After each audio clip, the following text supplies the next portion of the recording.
Post tenebras lux, after darkness light. All right, I see I have at least 2 mods in the house. Good to see you, Nate. Good to see you, Carm. Thank you for your service to me and also to the other people here.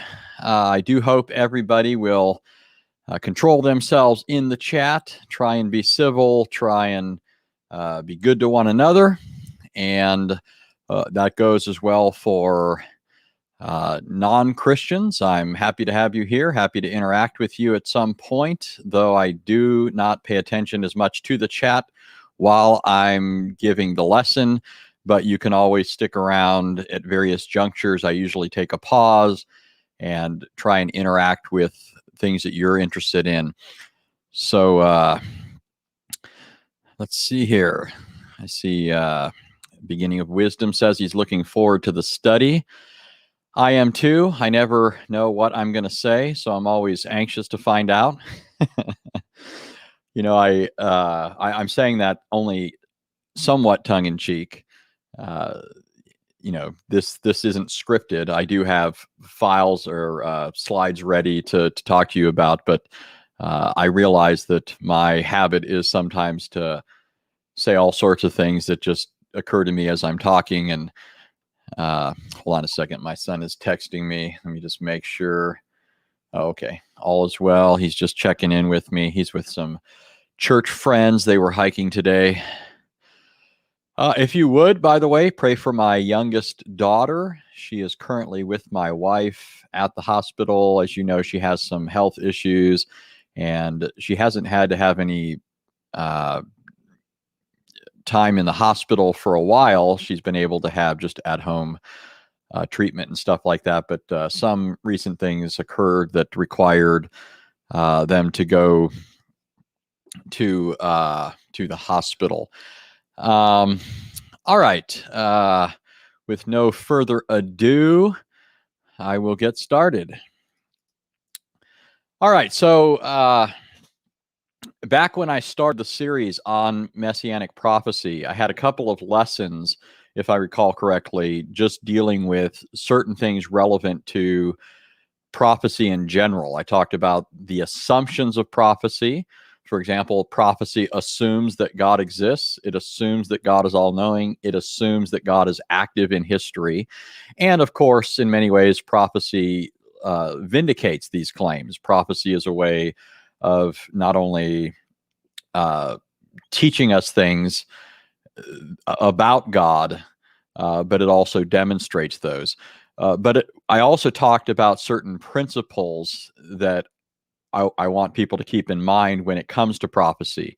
And I'm not going to go over all of those now. I only bring it up now because in the course of that, even though I wasn't talking about specific prophecies at that time, in order to illustrate some of those assumptions, some of those principles, it became necessary to at least deal in a cursory fashion with some prophecies. This is, you know, where you learn what the underlying assumptions are and also what some of the principles are that are at work in prophecy, specifically how the Bible is doing this.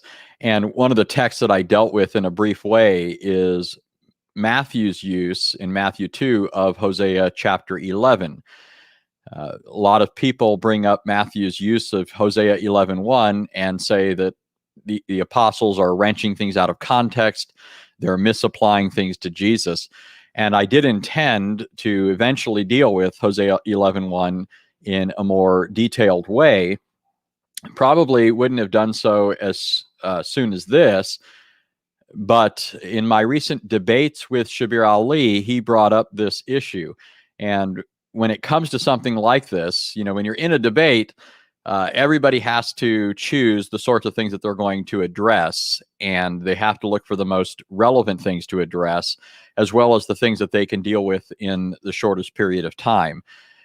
Because of that, that means some things end up falling through the cracks. And I did say something about Matthew's use of Hosea 11. However, I thought it deserved a fuller treatment. And so I'm going to do that now. According to Shabir, and I'll fill out his case a bit here just to make my task more difficult. But according to Shabir, when Matthew in Matthew 2 cites Hosea 11 in reference to Jesus being taken out of Egypt, he's misusing Hosea 11. And let me show you why he's saying that. Now, there is an appearance here of misuse, but I'm going to show you that Matthew was actually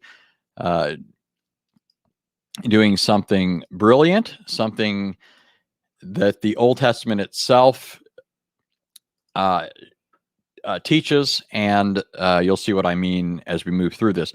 But here's Matthew 2. Remember, earlier in the context, we're told that the Magi are looking for the Messiah who had been born. They saw his star and they followed it. They arrive in Jerusalem and they ask, where is the Messiah? Where has he been born? And Herod is alarmed by this. This announcement of a king being born is not good news for Herod. Of course, it means that Herod would lose his place if he's a legitimate king, or if people believe this, if they buy into this. And also, it would provoke the wrath of the Romans. And so Herod is agitated. He calls for the Jewish scribes to come, and they say that Messiah is to be born in Bethlehem. And so this signals to the Magi to go to Bethlehem to look for him. And Herod tells them, when you find him, come back and report to me. And of course, Herod's intention is to kill the child. And so he orders what's called the slaughter of the innocents. He orders that all the children, all the male children 2 years and younger, be killed. For this reason, the Lord, through the angel, instructs Joseph to go down to Egypt. And that's what we're going to read here. In verse 13, it says, now when they had gone, behold, an angel of the Lord appeared to Joseph in a dream and said, get up, take the child and his mother and flee to Egypt, and remain there until I tell you. For Herod is going to search for the child to destroy him. So Joseph got up and took the child and his mother while it was still night and left for Egypt. He remained there until the death of Herod.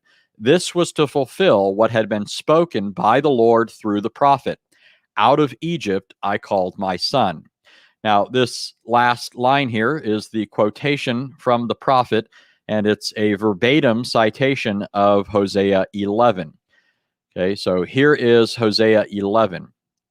I'm going to give you the rest of the context in a moment, but in Hosea 11:1, it says, when Israel was a youth, I loved him, and out of Egypt I called my son.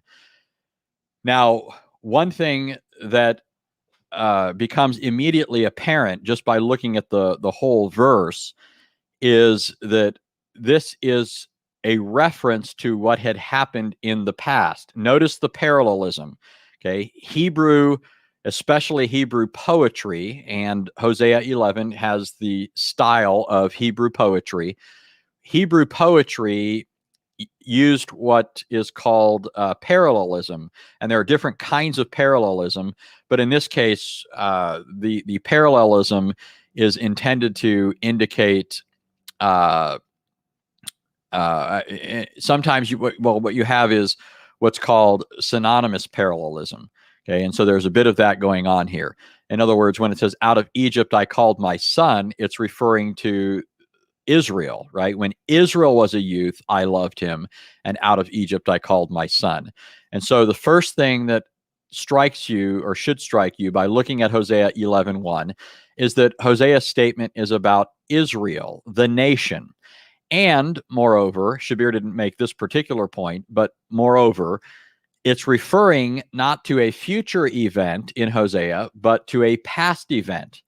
When Israel was a youth, I loved him, and out of Egypt I called my son. Okay, so there are at least two issues here just from looking at the first verse.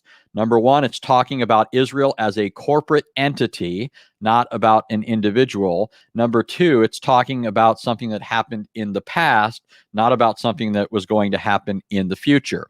This becomes all the more apparent when we look at verse 2. It says, the more they called, and the best understanding of that, the they there refers to the prophets.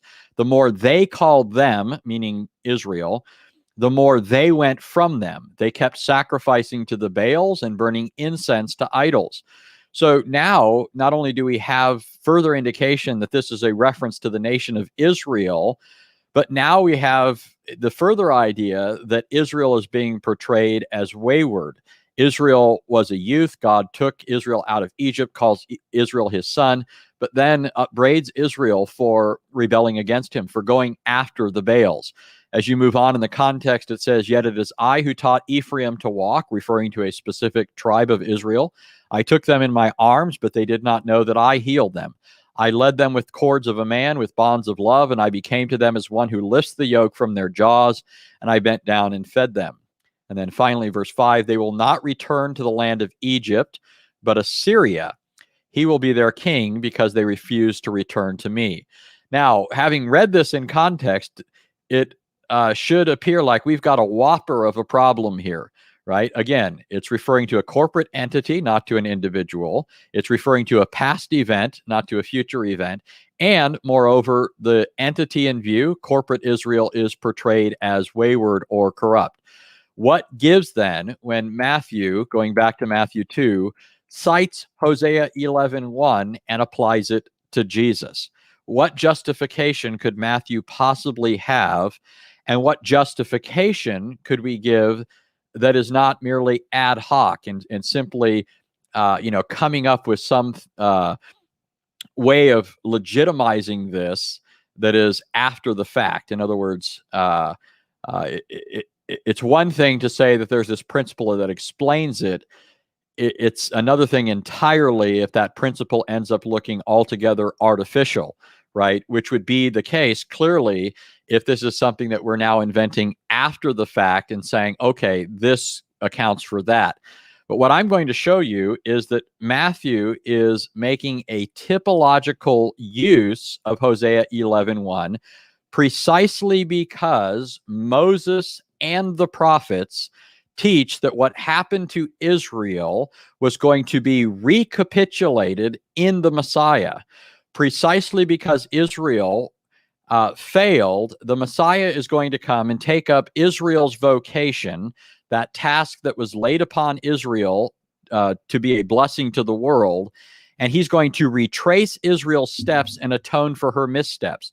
So that when Matthew looks at a passage like Hosea 11:1, he's simply doing what the prophets before him, and in particular Moses, and again, if you're not buying this just yet, just wait till you see what I'm about to show you.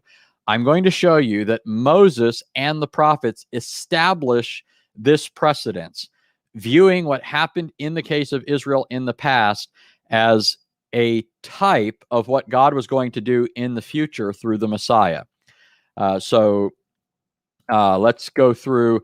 One of the things I want to show you real quickly, and it won't be apparent initially why I'm doing this, but the passages that you see on the screen right now are all Old Testament texts that use some equivalent of the phrase "the latter days" or "the end of days," "the after days." All of these texts are Messianic texts. This is a Messianic catchphrase, right? In fact, those of you who know your Bible well will recognize just by looking at those verses that some of them should stand out to you as texts that are Messianic. But in particular, I want to draw your attention to three of these texts, namely Genesis 49:1, Numbers 24:14, and Deuteronomy 31:29. Okay, but to do that, I want to show it to you here in the Bible. I'm going to blow this up if I can. Okay, there we go. Okay, here's Genesis 49. I'm actually going to go back to 48 just for a second because I want you to notice something. Okay, notice that in Genesis 48, notice how the text is. Okay, you'll notice that the text is, has these long paragraphs. But when you go to Genesis 49, you'll notice that it's now stylized. And that's because, again, what you're dealing with here is recognized by translators as a poetic section. These verses are not straightforward prose. They have a more poetic form to them. So this is Genesis 49. Notice here that it says, then Jacob summoned his sons and said, assemble yourselves that I may tell you what will befall you in the days to come. Okay. The phrase in the days to come in Hebrew is the latter days.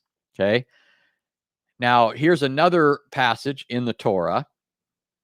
This is Numbers 24. Oops. I ruined it. Hold on a second. Numbers 24. And notice again, this section contains the oracles of Balaam. And notice again that we have this stylized feature going on here, again, indicating the poetic nature of this. Okay. And once again, you'll notice that catchphrase in verse 14. It says, and now behold, I am going to my people. Come, and I will advise you what this people will do to your people in the days to come. Again, in Hebrew, it refers to the latter days. Okay, so the same phrase that's used back in Genesis 49 in a poetic section, a prophetic section, is also found in Numbers 24. Now, if we go to Numbers 32, I'm actually in 31, but let me go to 32. Oops. In Numbers 32, notice again that it's stylized. This is actually a song that Moses was taught by God to teach the people of Israel. When you go back to the previous chapter, chapter 31, it tells you something about this song.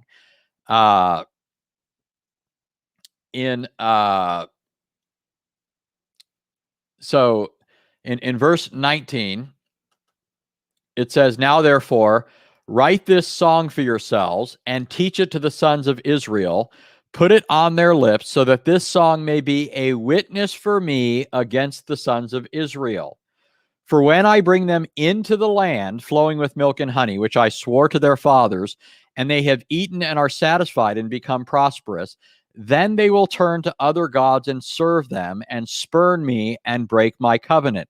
Then it shall come about when many evils and troubles have come upon them, that this song will testify before them as a witness. So notice that God is telling Moses to teach them this song to serve as a witness against them clearly in the future, after they go a whoring after other gods and God brings chastisement upon them.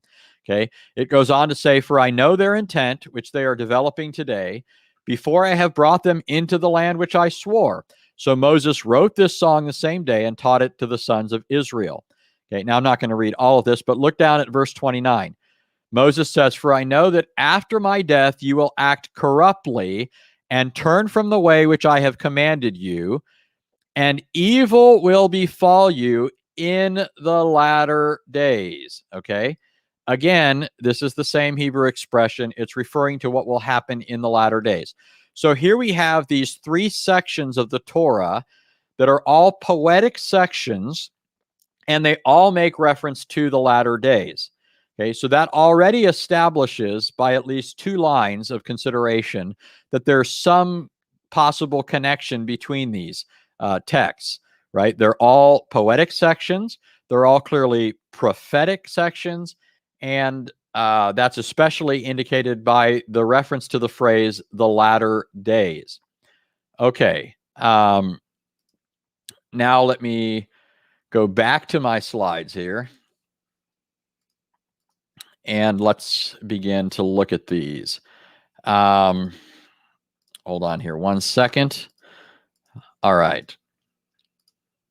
We're back. All right. So this is from Numbers 23. Okay. Now, first, just a quick reminder of what's going on here. In Numbers, the people of Israel are in the wilderness, and Balak is concerned about Israel, right? He's concerned that Israel is going to attack him and overtake him. He doesn't want Israel to prevail. And so he's trying to enlist Balaam to curse Israel for him. And of course, we know, and it occurs from this very story, that Balaam is not able to curse Israel because it's impossible to curse those whom the Lord has blessed.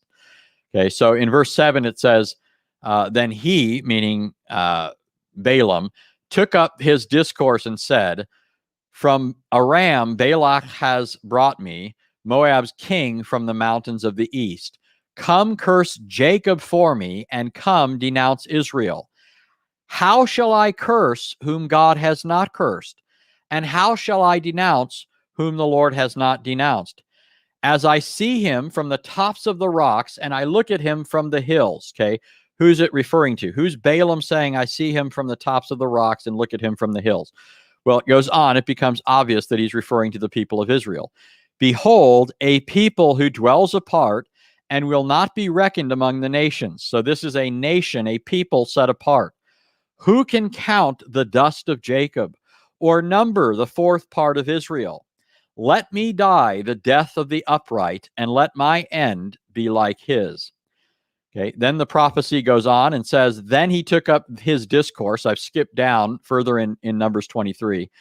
He gives another discourse and says, arise, O Balak, and hear. Give ear to me, O son of Zippor. God is not a man that he should lie, nor a son of man that he should repent. Has he said, and will he not do it? Or has he spoken, and will he not make it good? Behold, I have received a command to bless. When he has blessed, then I cannot revoke it. He has not observed misfortune in Jacob. Now, let me just stop and explain that for a moment. When it says he has not observed misfortune in Jacob, it doesn't mean that God hasn't seen misfortune. The term observed here means visited, like it's saying that God has not brought upon Israel or Jacob misfortune. Okay, it's perhaps not a use of the term observed that we're used to. But that's the upshot of this. It's saying that God has not brought misfortune on Jacob, nor has he seen trouble in Israel. Okay, this is, by the way, where you get the word providence. The word providence literally means to see in advance, but it's not talking about foreknowledge. Okay, it's talking about what God will see to. Okay, what he's going to bring about. Okay, so that's the idea behind the language here. God hasn't observed in the sense of visited misfortune on Jacob. He hasn't seen or saw or seen to trouble coming upon Israel. The Lord his God is with him, and the shout of a king is among them. Okay, notice the plural. God brings them out of Egypt. Okay. Now, I've got this in all capitals. I've got it underlined. I don't want you to miss it, okay? Here is language very similar to what you see or saw in Hosea chapter 11, okay? Here in Numbers 23, Balaam says, God brings them out of Egypt. And it's clear from the use of the plural that he's referring to the nation, okay? Then it goes on to say, he, meaning the Lord, is for them, Israel, like the horns of the wild ox. For there is no omen against Jacob, nor is there any divination against Israel. At the proper time it shall be said to Jacob and to Israel what God has done. Behold, a people rises like a lioness, and as a lion it lifts itself. It will not lie down until it devours the prey and drinks the blood of the slain. Okay, so this is Balaam's oracle. He gives basically 4 oracles, and this is one of them. And he's clearly talking about the nation of Israel. He speaks of Israel being brought out of Egypt, and he uses the plural. Okay, all the way through the text, it's clear that the nation is in view. Okay, but I want you to notice what happens in the following oracle or oracles of Balaam. Okay, this is now from Numbers 24. Remember, I already cited Numbers 24 earlier as one of those texts that makes reference to the latter days. So this is a section of oracles from Balaam that is about the latter days. When Balaam saw that it pleased the Lord to bless Israel, he did not go, as at other times, to seek omens, but he set his face toward the wilderness. And Balaam lifted up his eyes and saw Israel camping tribe by tribe. And the Spirit of God came upon him. He took up his discourse and said, "The oracle of Balaam the son of Beor, and the oracle of the man whose eye is opened, the oracle of him who hears the words of God, who sees the vision of the Almighty, falling down, yet having his eyes uncovered. How fair are your tents, O Jacob," talking about the nation, "your dwellings, O Israel, like valleys that stretch out like gardens beside the river, like aloes planted by the Lord, like cedars beside the waters. Water will flow from his buckets, and his seed, singular, will be by many waters." Now notice this, "and his king shall be higher than Agag, and his kingdom shall be exalted." Okay, now notice we've been talking so far about the nation, but now in the course of this, it proceeds to talk specifically about the king. Okay, his king shall be higher than Agag. This is clearly a prophecy because it says shall be, right? His king shall be higher than Agag. Moreover, during the time of Israel in the wilderness, when Balaam's prophesying, Israel didn't have a king. Okay, so clearly this is a prophecy. And as I said, later in the text, it makes reference to the fulfillment of these things being in the latter days. But notice the main point here is it has shifted to the king. Okay, it's not now simply talking about Israel, but about the king. But then notice what it says in verse 8. Oops, what happens? Oh, wait, before I get to verse 8, I want to show you something. Many people, because this makes reference to Agag, will argue that this is referring to what happened in the days of Saul, right? Agag is mentioned in connection with Saul. However, there is a problem here, and this is noted by commentators. Commentators don't quite know what to make of this because clearly Saul's kingdom was not exalted, right? Even David, it couldn't be said of David that his kingdom was exalted, right? He wasn't given dominion over the nations, right? It wasn't even until Solomon that you have this sense of Israel's king exercising a considerable domain and a sort of, somewhat lasting peace. So there's a bit of a problem here that commentators will note. But so here's the interesting thing. Okay, here's the literal standard version. Okay, if you guys want to look up the literal standard version, if you go to BibleHub.org and you look up Numbers 24:7, and then you choose the selection, it's usually on the right side where it says multi, it means multiple translations. In that list of translations, there's the literal standard version. Okay, the literal standard version, instead of saying Agag, or rather it has it in brackets, it says Gog in the main text, right? It says he makes water flow from his buckets, and his seed, meaning the kings, is in many water, the Israel's, and his king is higher than Gog, and his kingdom is exalted. Okay. Now, why is this significant?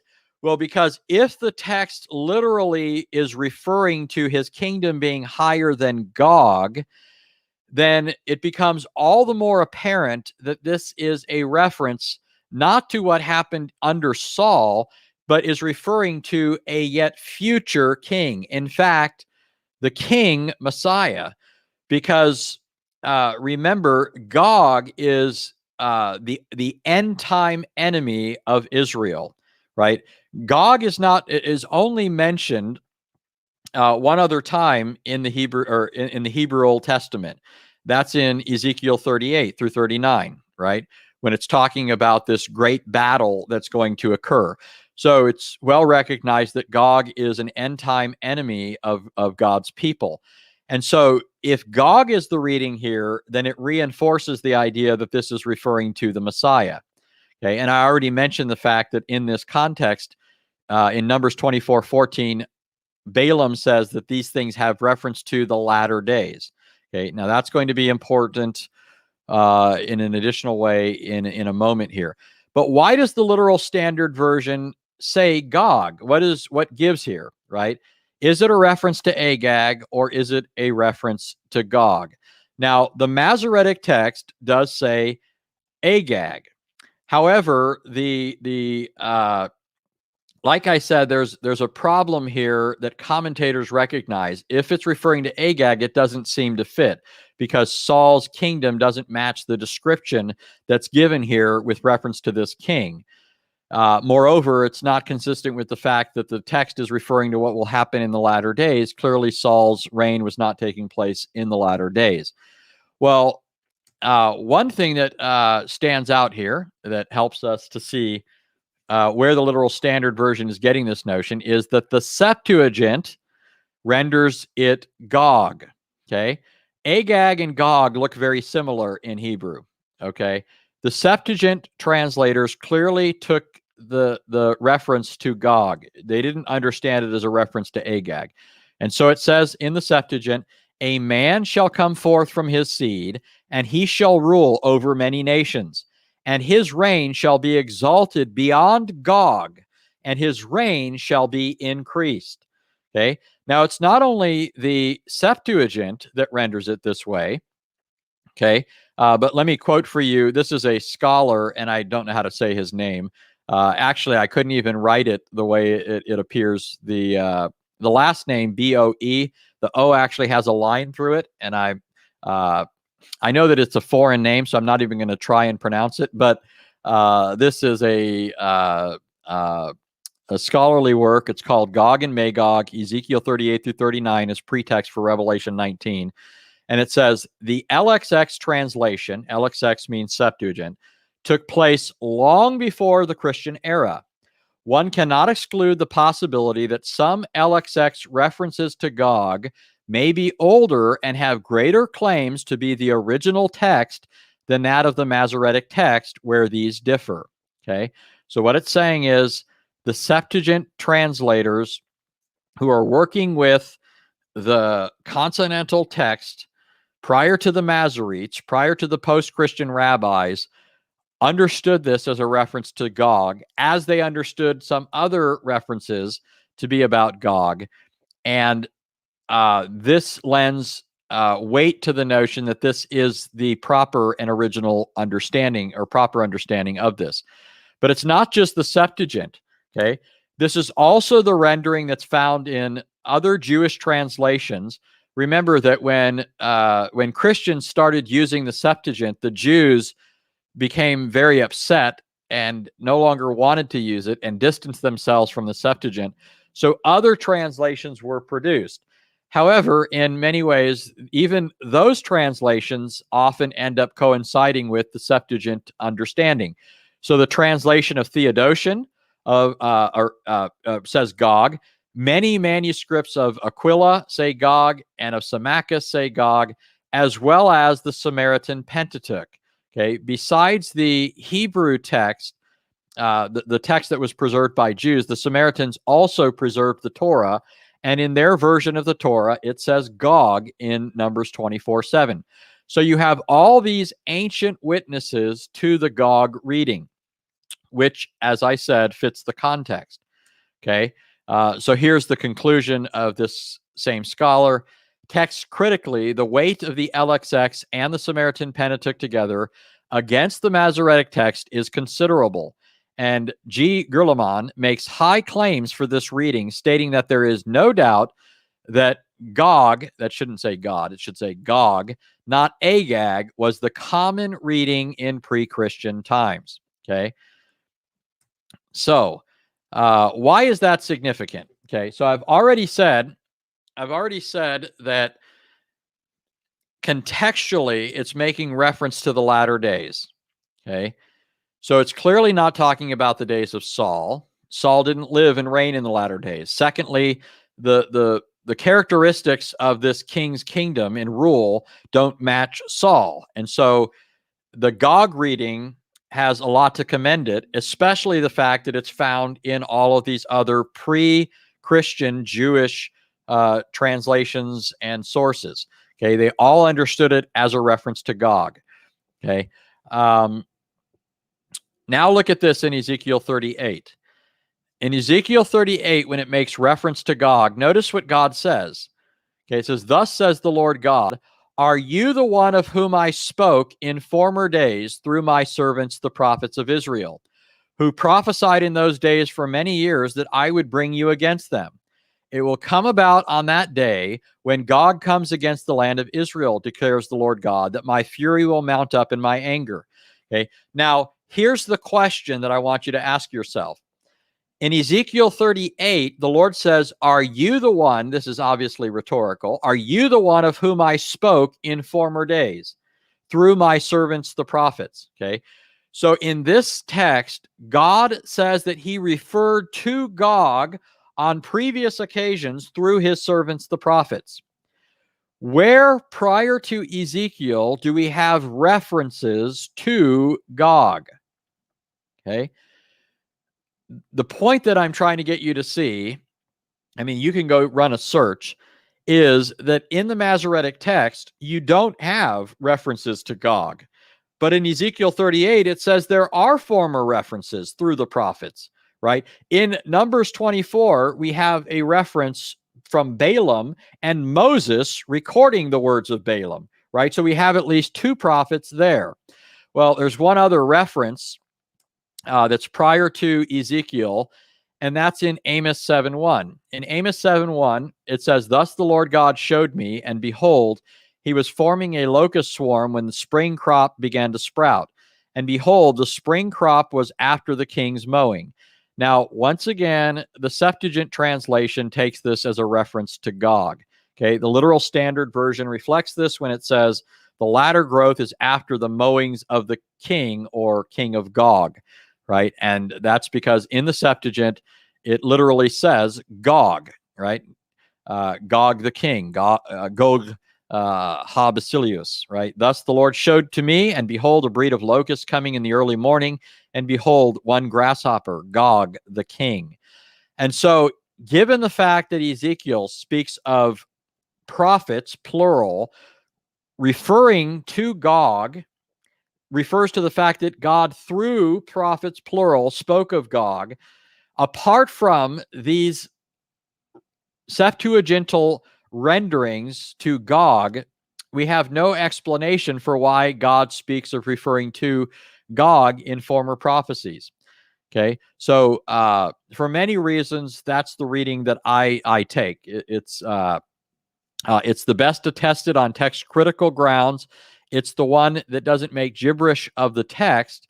It's the one that is consistent with the fact that the text is talking about the latter days. So now let's go back to this prophecy in Numbers 24. Okay.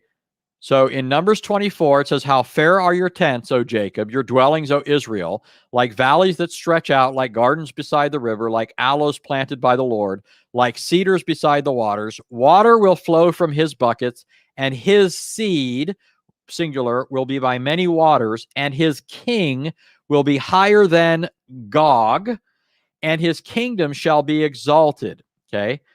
Now notice what it says. God brings him, singular, it's talking about the king. God brings him out of Egypt. He is for him like the horns of the wild ox. So notice, in light of this, what Moses has established here. In Numbers 23, in the earlier oracle of Balaam, Balaam spoke of God bringing Israel, the nation, them out of Egypt. Now, in Numbers 24, through Balaam, in effect, we have established a typological connection between what happened to Israel in the past and what will happen to Israel's king in the future. Just like Israel was brought out of Egypt, Israel, God's son, so likewise her king shall be brought out of Egypt. He is for him, it says, like the horns of the wild ox. Now, it goes on, and I want you to pay close attention to the language here. Okay, so this is still Numbers 24. It says, he couches, he lies down as a lion, and as a lion, who dares rouse him? Okay, I've put this in all capital letters because this is actually language that is found elsewhere. Okay? In other words, if you've been listening to my lectures on Messianic prophecy, what we have here is what's known as an intratextual allusion. Okay, an intratextual allusion, or it's stronger than an allusion. It's actually a quotation. Remember that when the Old Testament was written, there were no such things as chapter divisions and verses. When a Old Testament writer wanted to refer to something, instead of saying, referring back to Genesis 49, 10, he would instead pick up the language that was used there, and that would be an indicator to the reader that they're to be thinking of that former statement. So this is the context, right? It's talking about the king, okay? In verse 7, it says, his king shall be higher than Gog, his kingdom shall be exalted. God brings him out of Egypt. Verse 9 says, he couches, he lies down as a lion, and as a lion, who dares rouse him? Okay. And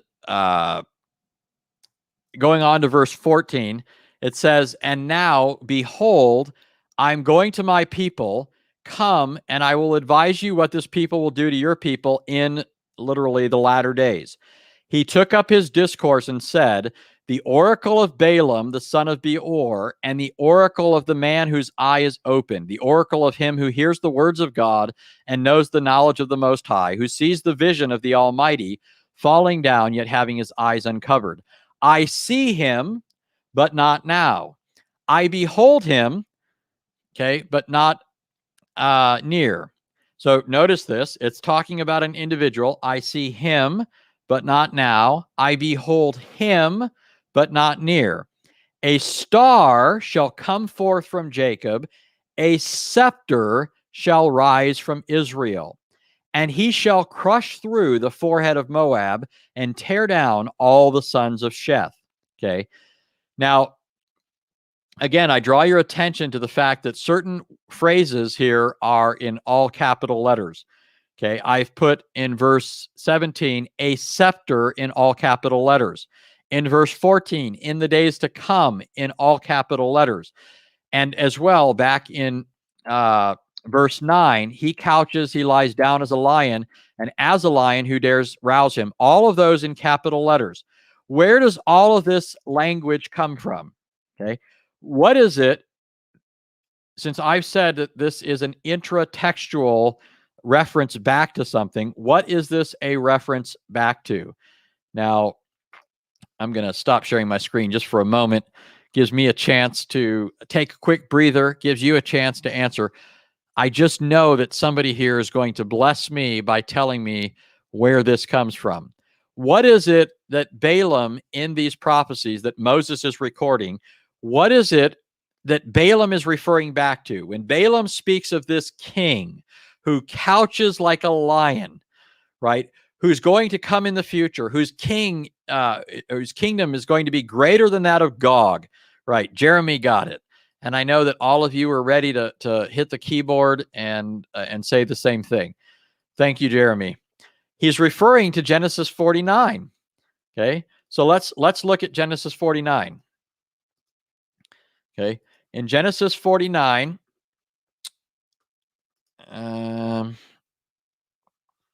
well, actually, before turning there, notice that the text goes on in Numbers 24 to say, Edom shall be a possession, Seir, its enemies, also will be a possession, while Israel performs valiantly. One from Jacob shall have dominion and will destroy the remnant from the city. So clearly we're talking about a king. It's a future king. He's referred to as a star, as a scepter. He's going to come in the latter days. He's going to couch like a lion, and so on and so forth. Now look at Genesis 49. In verse 1, okay, it says, then Jacob summoned his sons and said, so this is Israel or Jacob at the time when he's anticipating his death. He's prophesying over his children, and he says, assemble yourselves that I may tell you what will befall you in the days to come.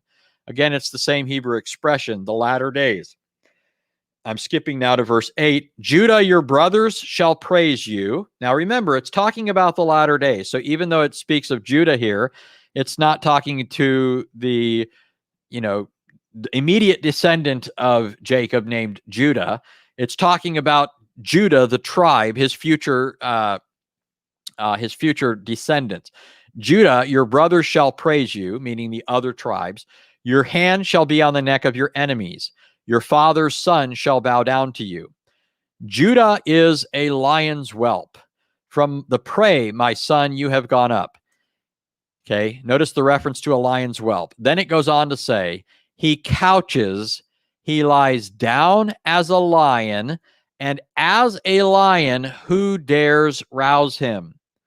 Clearly, the same exact phrase used in Numbers 24. Balaam is making an intertextual reference to this. Now, that doesn't mean that Balaam recognized that this was prophesied previously by Jacob, but certainly Moses recording this does, and ultimately the Lord who moved Balaam to say this knows this, of course. Then in verse 10, it says, the scepter shall not depart from Judah, nor the ruler's staff from between his feet, until Shiloh comes, and to him shall be the obedience of the peoples. It's talking about the nations, just like Numbers 24 speaks of the nations being submitted to this king. So likewise, Numbers 24 speaks of the nations, the Gentiles being submitted to him. Okay. But now notice this. Actually, I'll take another pause from that. One of the things that intertextual references do for us is if you have a prophecy, let's say Genesis 49, where it's talking about a particular descendant of Judah who's going to reign as king, in order to make it clear that this prophecy has not been fulfilled yet, one of the things that intratextual references do is if you have a later prophet referring back to it, well, then you know that it hasn't been fulfilled up to that point, right? And so, for example, you know that Genesis 49 had not yet been fulfilled at the time when Balaam was speaking, right? Because Balaam is still talking about this king coming in the future. He's talking about the same king who comes from Judah, mentioned in Genesis 49. So very clearly, the fact that Balaam refers to this as still future indicates that this is not yet fulfilled in his day. Well, notice the rest of what that prophecy in Genesis 49 goes on to say. Okay, we've already established an intertextual connection between Numbers 24 and Genesis 49. So they're talking about the same person. Okay. Notice what it goes on to say about this person. It says, he ties his foal to the vine and his donkeys, so it makes reference to a donkey, his donkey's colt to the choice vine. Notice those three terms, foal, donkey, colt. Okay. He washes his garments in wine and his robes in the blood of grapes. His eyes are dull from wine and his teeth white from milk. Now, I'm not going to quote one of the passages that this that later refers to this, but I will tell you what it is. If you go and read Isaiah 63, and it talks about one whose garments are stained with blood, they're red. He's thrashing, he's treading the winepress. He's, his garments are stained with wine or blood, right? There's a reference in Isaiah 63 back to this. So by the time of Isaiah that this prophecy still awaits the future. But the one I want to draw your particular attention to is in Zechariah 9. Notice what it says in Zechariah 9. Now, notice this.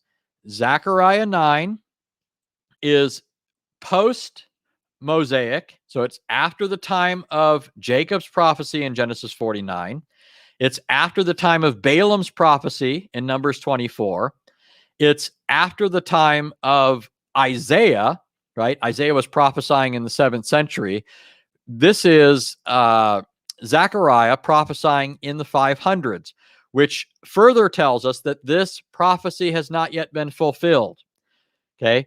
In Zechariah 9, it says, "Rejoice greatly, O daughter of Zion. Shout in triumph, O daughter of Jerusalem. Behold, your king is coming to you. He's just and endowed with salvation, humble and mounted on a donkey, even on a colt, the foal of a donkey." Right? There you have all three terms being used. It's clearly talking about the king. It's talking about something that is yet future, something that's going to happen in days to come. And since this is coming towards the end of the Old Covenant period, it is and was, by the way, recognized even by Jews as a reference to the Messiah. And so what is my point? I'm going to have more to say about this. I am at the end of my slides. But, oops, let me save that.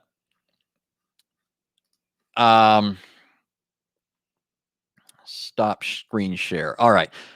Oh, thank you so much, Jack Ray, for the coffee fund. My coffee's runneth out. Sometimes I don't always have coffee in here, by the way, but I do have coffee in here right now. Only a little bit. But thank you so much, Jack. I really appreciate it. I see I had another super chat as well. Let me see if I can find it. Okay, I'm able to read it. Oh, that's from Al-Fadi. I can't put it on the screen. He says, "I'm the best heretic ever." Thank you, Al. Thank you so much. Yeah, for those that don't know Al, I imagine if you know me, you probably know Al. Al runs the channel CIRA International. He focuses primarily on Christian apologetics to Islam. His background is Muslim. He converted to Christ, so he is a cause of rejoicing. We can confidently declare that the angels once threw a party for him, right? We're told by Jesus that when one sinner repents, the angels in heaven rejoice. So there was a party in heaven once for Al. Al converted to the Lord Jesus Christ. So if you're interested in apologetics to Islam, make sure to check out Al's channel. So let me recap here a little bit what I've established. I've established on the basis of the Torah itself that there is a typological connection between Israel and her future king. According to Moses, who records these prophecies of Balaam, and does so in a way that many scholars recognize. These are called literary seams by certain scholars. And what they're pointing out is that Moses has so structured the Torah and created these seams, places like Genesis 49, Numbers 24, and Deuteronomy 32, one that comes towards the end of Genesis, one that comes at the end of Deuteronomy, and then one that comes in between them in Numbers 24. There's other stuff that goes along with this that I'm glossing over. But what scholars that are becoming more and more familiar and aware of this and drawing out the implications and insights from this, what they're pointing out is that Moses has so crafted the Torah that it's he intends for it to be understood or read messianically. Okay. In fact, let me give you another example of this. In Deuteronomy 18, Moses makes this prediction of a prophet who's going to come in the future who would be like him. Okay. What does it mean to be like Moses? Okay. Well, there are several things that are mentioned in the text itself that are of particular relevance. In the first place, this one has to be an Israelite. It says he'll be from among your brothers, right? From among your brethren. And in the context of Deuteronomy 17 and 18, it's talking about the three anointed offices of the Israelite economy. Okay, the offices of king, priest, and prophet. Okay? These three offices were all anointed offices. A person was anointed to be king, anointed to be priest, anointed to be a prophet. Well, in each case, it says that the person who's going to occupy these offices has to be one of their brethren, right? You can't put a foreigner over you, Moses says. So the king has to be chosen from among Israel. The priests have to come not only from among Israel, but from among the Levites. And likewise, this prophet who is to be like Moses has to be an Israelite. Couldn't be Muhammad, right? Moreover, we're told that this one is one whom that God would put his words in that person's mouth. Okay, he is going to speak God's words. God's going to put his words in his mouth. But the fact that he is going to be particularly like Moses points up a stronger connection here. Every legitimate prophet in Israel was somebody who spoke God's words. God put his words in that person's mouth. For example, Jeremiah, it says in Jeremiah 1 that God would put his words in Jeremiah's mouth. That was true of every prophet. But there was something that was true of Moses that went well beyond what was true of all other prophets in the Old Testament. This is especially highlighted in Numbers chapter 12. Do you remember in Numbers 12 when Miriam and Aaron oppose Moses? Okay, they're jealous of Moses. They are trying to exalt themselves either to be equal with or greater than Moses. And they use as a pretense for their opposition to Moses the fact that he married a Cushite wife. The real problem that they had was that Moses was superior to them. But they seize upon this as a way of sort of complaining and grumbling against Moses. How does the Lord respond to this? Well, Numbers 12 tells us the Lord descends, right? He appears at the tent of meeting, and he summons Moses, Aaron, and Miriam to the tent, and he strikes Miriam with leprosy. And then he says, in effect, this is my paraphrase, "How dare you speak against my servant Moses?" Now, this is closer to a quotation, but it's still somewhat paraphrastic. But God says to them, he says, "When a prophet appears among you, I speak to them in dreams, in visions, in dark sayings," right? "Not so with my servant Moses. With him I speak face to face." Okay, not in visions, not in dreams. I speak to him directly. Okay. So the one thing that stood out about Moses, that was distinctive to Moses, different from all other prophets, is that he spoke with God face to face. Now we know that even though this exalts Moses over other prophets, even this falls short of saying that Moses had an absolute face-to-face knowledge of God, right? What do I mean by that? It says he spoke to God face to face. Well, if you look at Exodus 33, in verse 10, it says that Moses spoke to God face to face. But then just 10 or 11 verses later, Moses says to God, "Lord, show me your glory." And then God says to Moses, "Nobody can see my face and live." So what's going on here? Well, this is a tip-off indicating that God's appearance to Moses and speaking to him face to face was itself a condescension on the part of God. Okay. God was speaking to Moses directly, but God was, if you will, humbling himself, if I could put it that way, and appearing to Moses in a condescended form, in a form that was consistent with the capacity of Moses as a finite and fallen human being. Okay. God appeared and spoke to Moses face to face in a way that Moses could handle. But Moses knew that there was more about God that was withheld from him. When we come to Jesus in the New Testament, what we learn about Jesus is that he is the prophet like Moses. I'm not going to go over all the evidence for that. But there's one thing in particular I want to draw your attention to. In John chapter 1, verse 1, it says, "In the beginning was the Word, Okay. The Word was with God, and the Word was God. Then in verse 18, it says it says, no man has seen God at any time, but God, the only begotten, who's in the bosom of the Father, he has revealed him. Okay. So notice this. It speaks of the Word being with God and by nature being God. And the language that it uses when it says the Word was with God is language that some scholars will say is expressing the notion of face-to-face relationship. Okay, pros ton theon. Elsewhere, Paul uses similar language, right? He speaks of people seeing Christ face to face, and he uses the language, the pros language, the same kind of Greek. And so this idea of the Word being with or towards God is expressing this face-to-face relationship with God. But now notice, the limitation that was true in the case of Moses is not true in the case of the Word.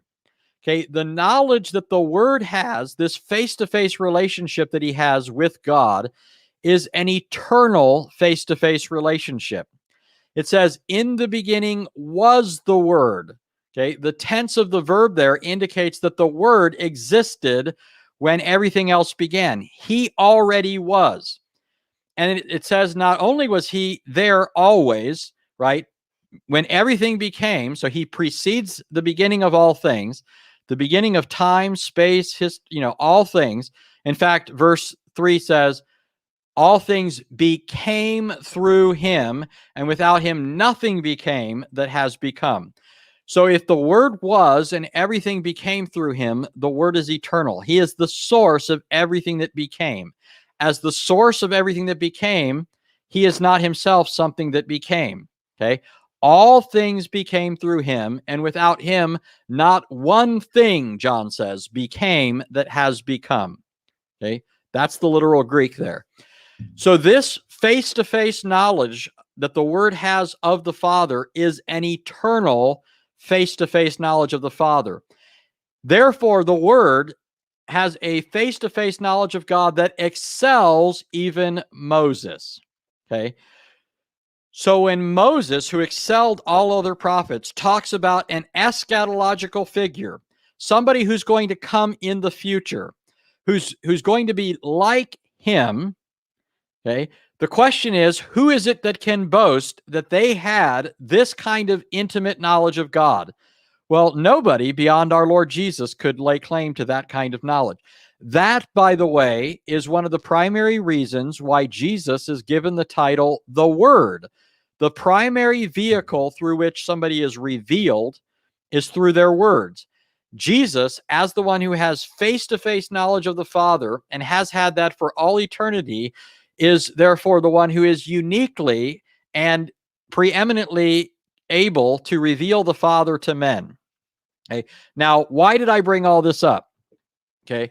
Well, when many people recognize that, and I'm talking about conservative scholars here, conservative Christians, whereas Moses wrote the Torah, the last chapter was clearly appended by a later prophet, because the last chapter includes references to Moses' death, the place of his burial, and so on and so forth. Okay. So why is this relevant? Well, because some people have wanted to say that Joshua was the fulfillment of this promise that Moses was making. When Moses said, a prophet like me will be raised up, the Lord your God is going to raise up for you a prophet like me from among your brethren. You're to listen to him. This is according to all that you asked of the Lord your God in Horeb on the day of the assembly. Many people will try to say this was fulfilled in Joshua, Moses' successor. Okay.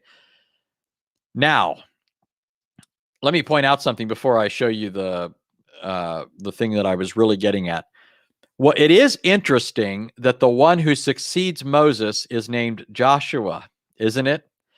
Moses says that a prophet is going to come in the future that's like him. This is the one that Israel's to look for. Okay, they're to anticipate this one, to look for him in the future. And it so happens that the one who succeeds Moses is named Joshua.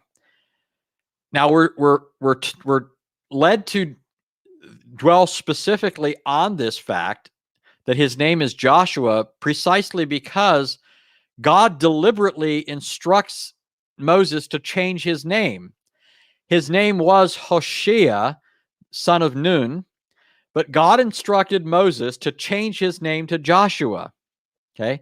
In other words, he instructed Moses to change the name of his successor to Jesus, right? If you render this into Greek and then into English, it comes out as Jesus. So the one who comes after Moses is named Jesus. Okay. What I'm suggesting to you here is, whereas Joshua is not himself the fulfillment of the promise in Deuteronomy 18, he is a down payment or being given as a type of that coming one. Okay. But what's the big proof that this wasn't fulfilled in Joshua?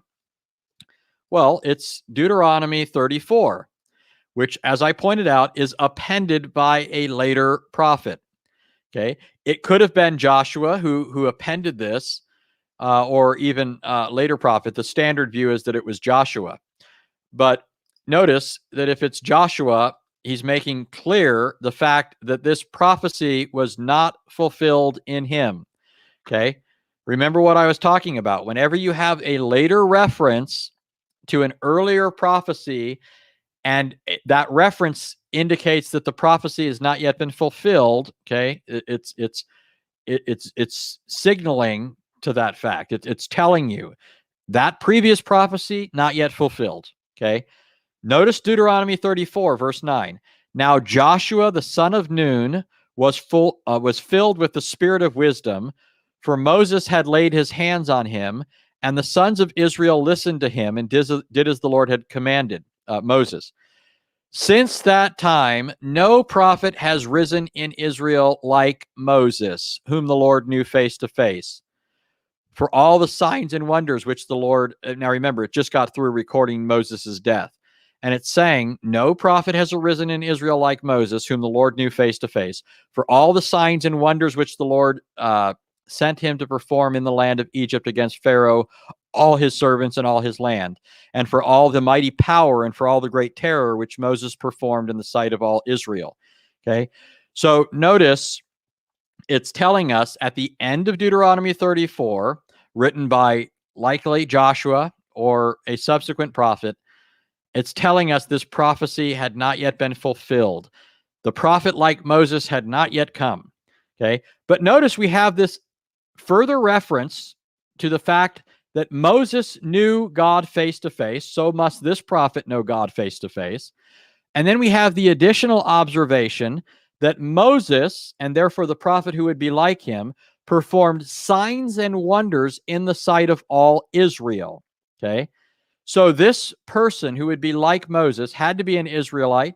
He had to have a face-to-face knowledge of God, and he had to perform supernatural signs and wonders in the sight of all Israel.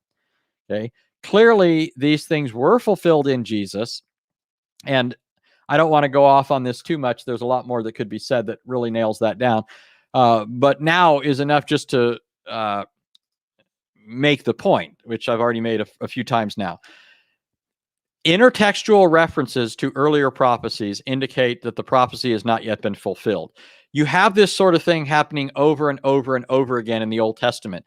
And all of this then has the force of pushing the expectation further and further into the future. Okay. The fact that these interconnected texts continue to come up later in prophecy and therefore indicate that these were not fulfilled in the past shows that they were not fulfilled in men like Joshua. They were not fulfilled in Saul. They were not fulfilled in David. They were not fulfilled in Solomon. No, they're referring to a yet future king. In fact, some of these prophecies occur in context where Israel no longer had a king reigning on the throne of David, which makes them all the more remarkable. They continue to talk about this expectation of that king to come. Okay. Now, bringing this back to Matthew. Moses has already established a typological connection between Israel's experience being brought out of Egypt and God bringing his future king, his son par excellence, out of Egypt. So when Matthew looks at Hosea and his historical reference to Israel being taken out of Egypt, he's only doing what Moses did when he goes on to make typological application of this to Jesus.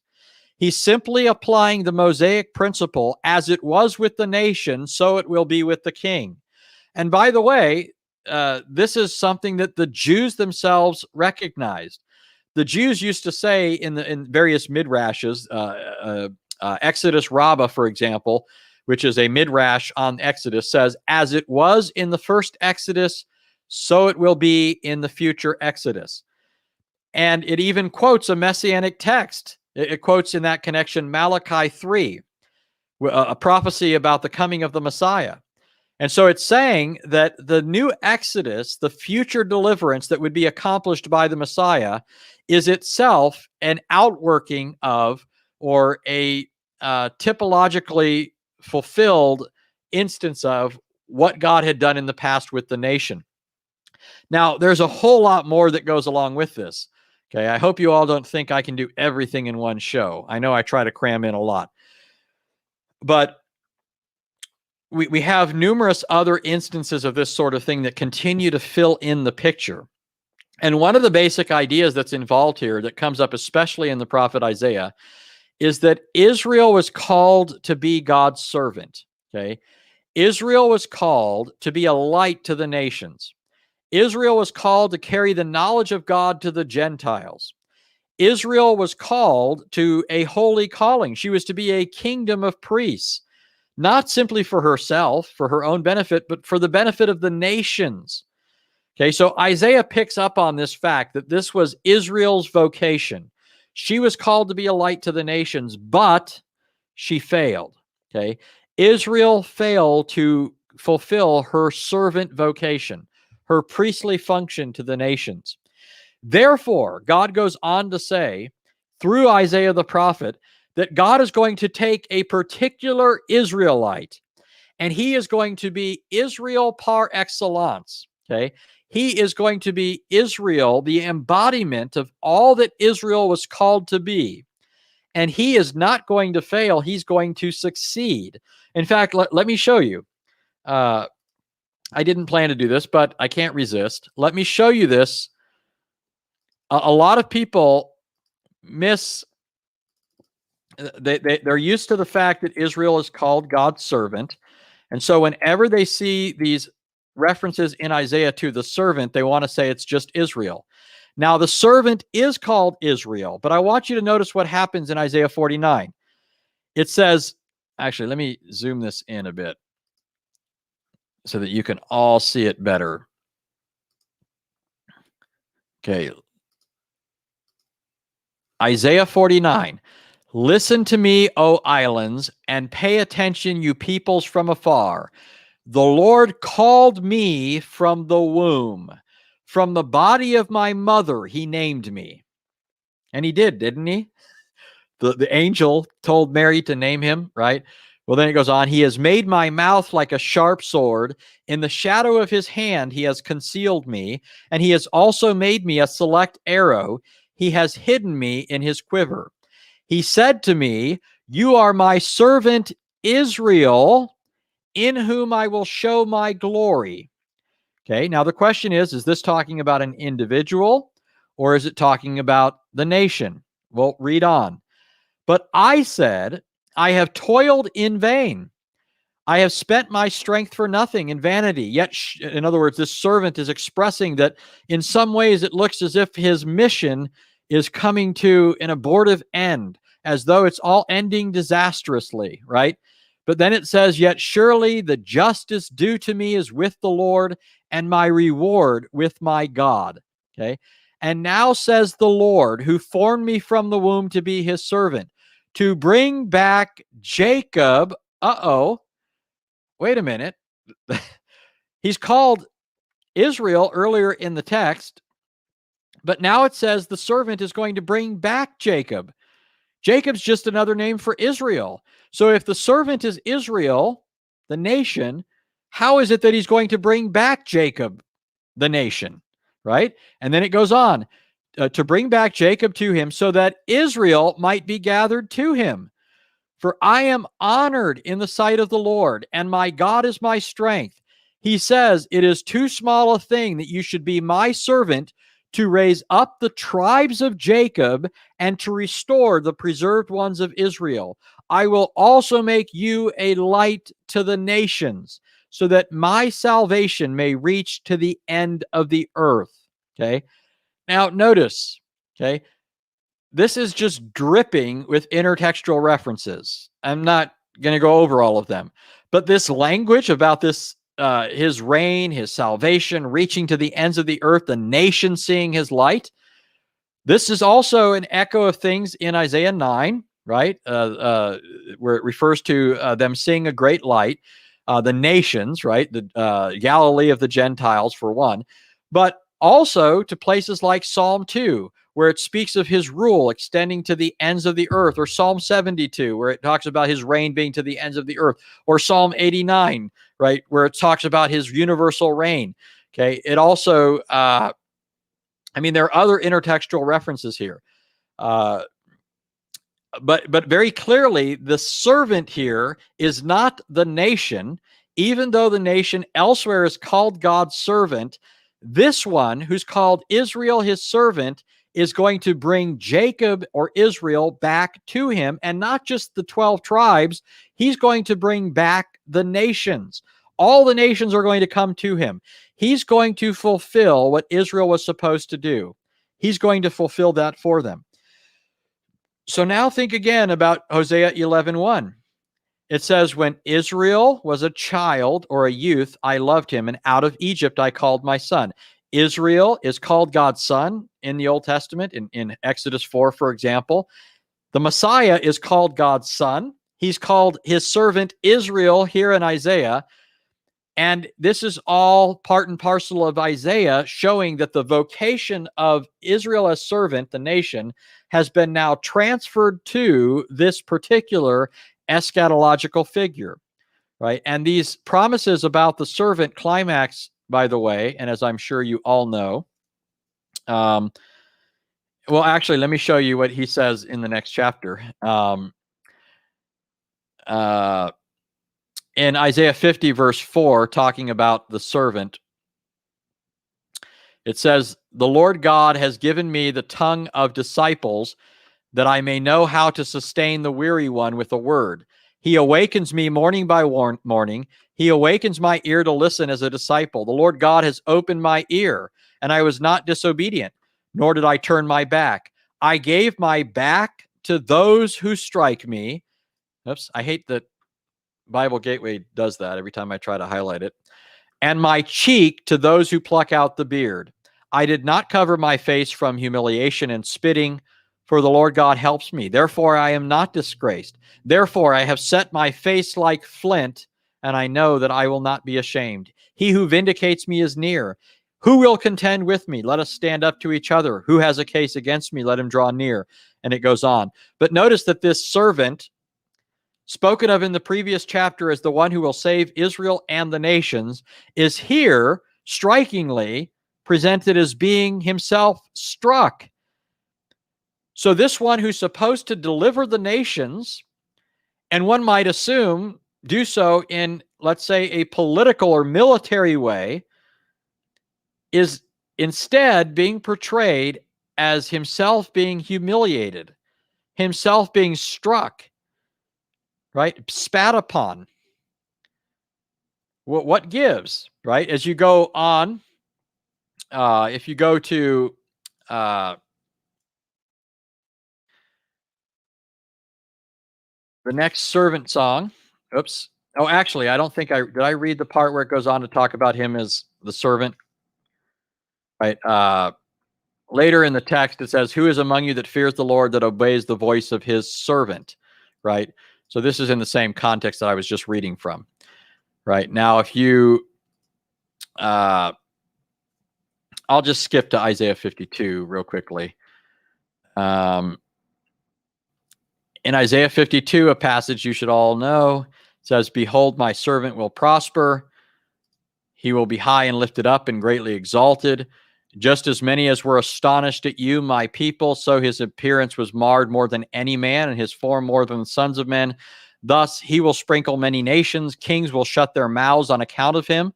For what had not been told them, they will see, and what they had not heard, they will understand." Goes on in the next chapter, "Who has believed our report, and to whom has the arm of the Lord been revealed? For he," that is the servant, the arm of the Lord, "grew up before him like a tender shoot, and like a root out of parched ground.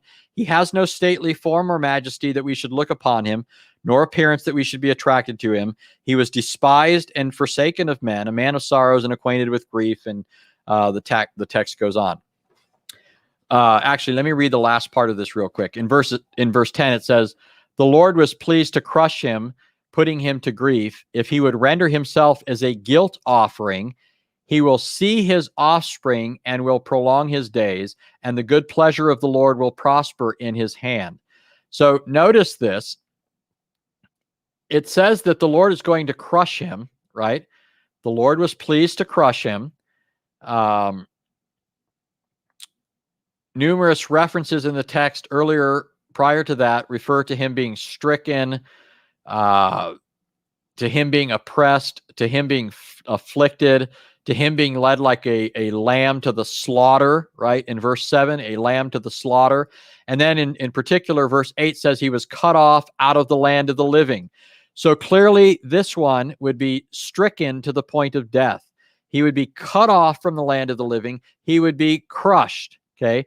So when it goes on to say he will see his offspring, he will prolong his days, and the good pleasure of the Lord will prosper in his hand, it clearly presupposes that this one, who had suffered to the point of death, to the point of being crushed and cut off out of the land of the living, is going to be raised, right? If this one's days are going to be prolonged, if the good pleasure of the Lord's going to prosper in his hand, then clearly he has to have been raised from the dead. And notice again in verse 11, he's called my servant. Okay. So what we have here in all of this, to again recap, is that the Old Testament establishes a connection between the future Messiah and the nation of Israel. Just like Israel was brought out of Egypt, so the future Messiah would be brought out of Egypt. Just like Israel was called to be a servant to the nations, but failed in her vocation, so likewise the Messiah, this future one, will be the servant, but unlike Israel, he will succeed, he will prevail where she failed. Okay. So when Matthew looked at Hosea 11:1, and it says, "Out of Egypt I called my son," he's only doing what Moses did. He's only doing what Isaiah did. Okay. He's only doing what numerous other prophets did. Okay. He's taking what happened in the case of Israel and applying it to the future Messiah. Now, obviously, this has to be done with care. In this case, though, notice that what Matthew cites is not just something, it's not just that there's this general typological connection that's established. It's established at a particular point, meaning it specifies that like Israel was brought out of Egypt, he will be brought out of Egypt. Okay, so there's not this vague connection, there's this specific connection, and there are other specifics that are given as well. So Matthew is on good Mosaic and prophetic ground when he does the same thing with the language found in Hosea. There's nothing illicit here. Okay. Matthew could have just as well cited Numbers 24, right? He could have just cited, what was said by Balaam and recorded by Moses, right? But Matthew recognizes that this is an established pattern. And think about it. I mean, this is one of the things that really gets me when I listen to these people. When I listen to people like Shabir Ali, right? A 21st century follower of a 7th century pagan, right? We're supposed to believe that this person in the 21st century who's following a pagan prophet has a better understanding of how the Old Testament works than a Jew living in the first century, who, by the way, is speaking to contemporary Jews and seeking to persuade them that Jesus is the Messiah. Do you think that Matthew is using a method of interpretation that would have been, looked at by Jews in the first century, and they would have scoffed at it, right? They all would have cried foul? That makes no sense. Makes no sense. Matthew was a first century Jew, okay? Obviously, as a Christian, I believe Matthew was inspired. Matthew was a disciple of the Lord Jesus, so he was directly instructed by the Lord himself, the author of the word. But even apart from all of those Christian beliefs that I have, it should be obvious to people that you're dealing with somebody who's a first century Jew who's trying to communicate to other first century Jews. And the idea that somebody in the 21st century is coming along and correcting him and saying, you don't know what you're talking about, Matthew, to me is just altogether laughable. And it's no less laughable when you hear a contemporary Jew criticizing this sort of thing. All that shows is that contemporary Jews are no better off, no more trustworthy than contemporary Muslims, right? They've swallowed the anti-Messianic pill. They've thrown a lot of their own interpretive principles behind their backs. They've ignored the established connection that Moses made between Israel and the coming Messiah, that Isaiah perpetuated, that the other prophets perpetuated. What I hope I'm doing in telling you this is giving you a way to think through some of these issues. I'm not just showing you the answer, but what I'm doing is hopefully showing you also how you might now think through other issues. Okay, when somebody raises an objection to, say, a New Testament use of something, your assumption shouldn't be, oh yeah, this person seems, probably has, Shabir's a very smart guy. He's educated. Tobias Singer, he's Jewish. He's got to know what he's talking about, right? Why give the presumption to people like this? Why not assume that a first century Jew, okay, is operating within Jewish boundaries, and not just Jewish boundaries, but Old Testament established boundaries. Obviously, the apostles would buck any Jewish tradition that violated Old Testament standards. But in this case, Matthew was employing a biblically established pattern of connection and interpretation. Okay, he was on good Old Testament grounds when he spoke this way. All right. With all of that said, I hope you were all informed. Does anybody have any questions about that or about anything else?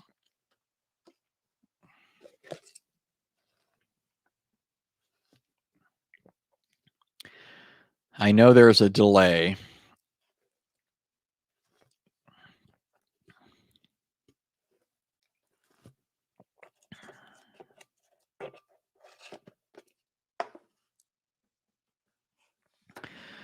Nate says the old has gone, the new is here. Oh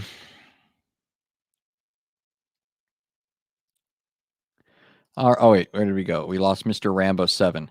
Now, why does Mr. Rambo 7 repeat things that get refuted all the time on this channel? I'm pretty sure I've even refuted you on these points. Number one, yes, Terah was a pagan. In Genesis 11, Abraham is told to forsake his father and his father's house. So he's told to separate himself from the pagan idolatry of his fathers, and is directly called by God to do so. Now, you would say that Muhammad, likewise, right? You'd say that Muhammad was called away from the paganism of his followers. The problem is that he didn't depart in many ways, in many significant ways, from the paganism of his fathers. Number one, he continued to kiss and smooch the black stone. The Old Testament condemns that sort of thing. It tells them not to set up sacred objects, to stones to be kissed and molested and so forth. That sort of thing is abominated by the prophets. There are other idolatrous enormities that were committed by your prophet.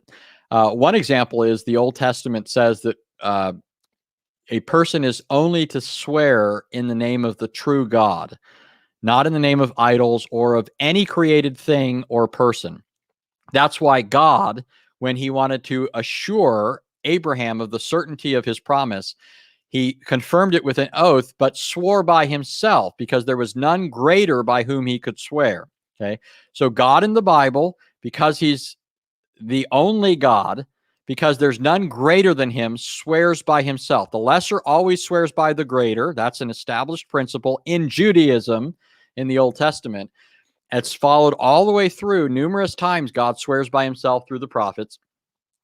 However, when your prophet came along, he has your God swearing by everything under the sun, including the sun, right? He swears by Muhammad. He swears by the Quran.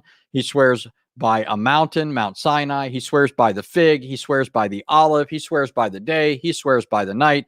He swears by what you can see. He swears by what you can't see. It wasn't until your false prophet was upbraided by Jews for committing shirk for swearing by created things that Muhammad then conveniently got a revelation from Allah telling his followers no longer to swear by created things. Don't swear by your ancestors, Muhammad said in the hadith. Don't swear by the Kaaba, but by the Lord of the Kaaba, right? So notice this. Your God was swearing by created things in the Quran. Muhammad couldn't change that, but he could tell his followers no longer to swear in the name of created things. But notice this. Your prophet didn't know that this was shirk until the Jews stuck it under his nose. And Allah didn't tell Muhammad to stop doing this until Muhammad first found out about this by the Jews. So Allah was 2 steps behind the Jews, and Muhammad was 1 step behind the Jews, right? First, the Jews tell Muhammad, and then Allah tells Muhammad, oh yeah, Muhammad, by the way, don't swear by created things. That's shirk. Okay. Islam is not a departure from paganism.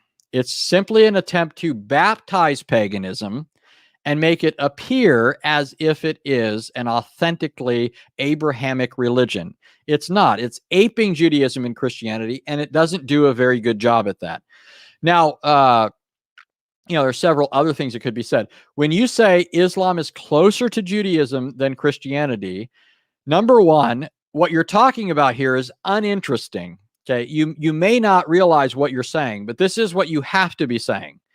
Okay, what you're saying is Islam today, this post-Christian, newfangled religion from 7th century Arabia, is closer to post-Christian, apostate, anti-Messianic, rabbinic, Talmudic Judaism. Okay, that is altogether uninteresting to me. Okay, post-Christian Judaism is a departure from Christ and the apostles and what they taught.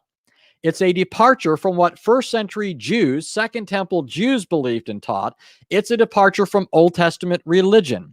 Okay, so the only connection that you can possibly establish is between the newfangled teaching that your prophet gave you and the apostate rabbinic form of Judaism, which is a post-Christian creation. And who cares, right? Who cares if Islam agrees with that mongrel, right? That is just not Old Testament religion. It's not what was taught by Moses. It isn't what was believed by Second Temple Jews. It isn't what was taught by Christ and the apostles. It's all post-Christian, okay? So that's uninteresting.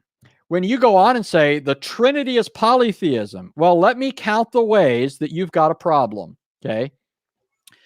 According to the Quran, Mr. Rambo 7, let me ask you a question. Are Muslims allowed to marry polytheists? Mr. Rambo 7, are Muslims allowed to marry polytheists? Mr. Rambo 7, if you want to make comments and call the Trinity polytheism, you're going to have to respond. I am fair. I'll let you interact with me. But if you're going to drop comments like that, you do have to respond when I interact with you. All right? Deal? Do we have a deal? Mr. Rambo 7. Okay, let me make sure I haven't missed your comment. Okay, I don't see any response from you, Mr. Rambo 7. Are Muslims allowed to marry polytheists? Yes or no? Doom, doom, doom, doom, doom, doom, doom, doom, doom, doom, doom. All right, Mr. Rambo 7. I know there's a lag here. I saw that you responded and certainly had enough time. I'm going to, you didn't respond to my question though. Okay. Kyle Marks, thanks for reminding me. Kyle Marks says the chat is on slow mode. Okay. I'm going to give you a little bit of time to stew on that for a moment. Let me actually, Mr. Rambo 7, you keep commenting, but you're not addressing what I said. I'm asking you a question in reference to your comment. You called the Trinity polytheism. So here's my question to you in light of the Quran. Can Muslims marry polytheists according to the Quran? Okay, if you want to retain the right of commenting, which I'm happy to let you continue commenting, you have to interact with me when I respond to your scurrilous comments. Well, you just posted again, Mr. Rambo 7. Why are you stalling? Now you say I cannot post sometimes. There is a 30-second delay on chat because I'm trying to keep it slow enough for my mods to be able to keep up. Okay. The question is, are Muslims allowed to marry polytheists? Now, while you think about that for a moment, let me do this. I'm going to share my screen. While you think about it, I'm going to let you think about that. I'm going to pull up Surah 98, okay, in the Quran. Okay. Actually, why did it do it like that? I'm going to pull up Surah 98. This is a different point, but I want you to notice what it says. Hey, why won't it blow up? And why is it giving me Carm's version of this? I don't want that. I want, here we go. Here's the clear Quran. This is Mustafa's translation. Notice what it says here in Surah 98, verse 6. Okay. Those who disbelieve among the people of the scripture, who's that? Okay. Who are the people of the scripture? Well, that's Jews and Christians, right? Those who disbelieve among the people of the scripture and the polytheists will be in the fire of hell.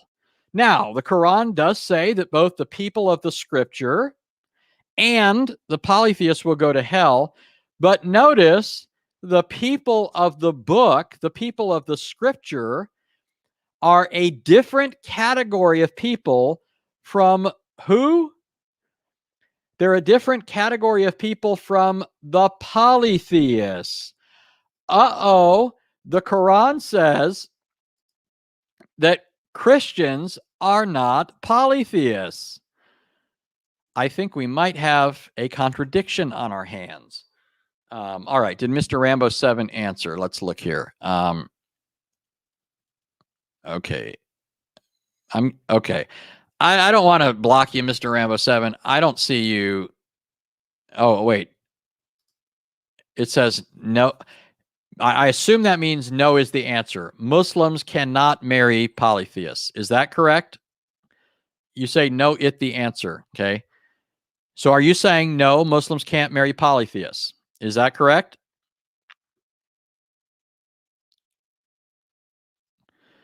Answer the question, Mr. Rambo 7.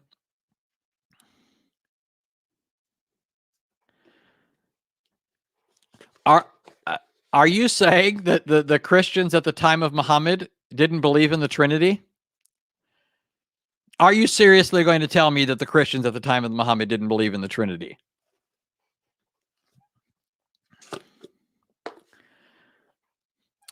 The Christians that we have the clearest indication of having any interaction with Muhammad were the Christians of Najran. who were Christians from the Byzantine Rite, they most certainly believed in the doctrine of the Trinity. Okay. Muhammad says that the people of the book are not polytheists. Muhammad says that Muslims cannot marry polytheists, but the Quran says that Muslims can marry Jews and Christians, which necessarily means if you can't marry polytheists and you can marry Christians, then Christians are not polytheists. But now let's set aside the Quran, because I'll be honest with you, I don't care what the Quran says, right?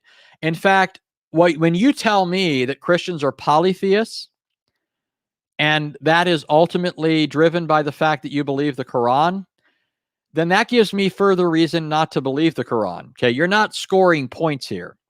Okay, if the Quran leads you to think that Christians believe in polytheism, then I can tell you as a matter of certainty, I could not, even if there was nothing else against Islam, I could not possibly become a Muslim, because I know as a matter of certainty that what Christian orthodoxy teaches is not polytheism. As a matter of certainty, okay, there's no question there, right? Orthodox Christianity has always adamantly affirmed monotheism, and did so prior to your prophet being born to parents.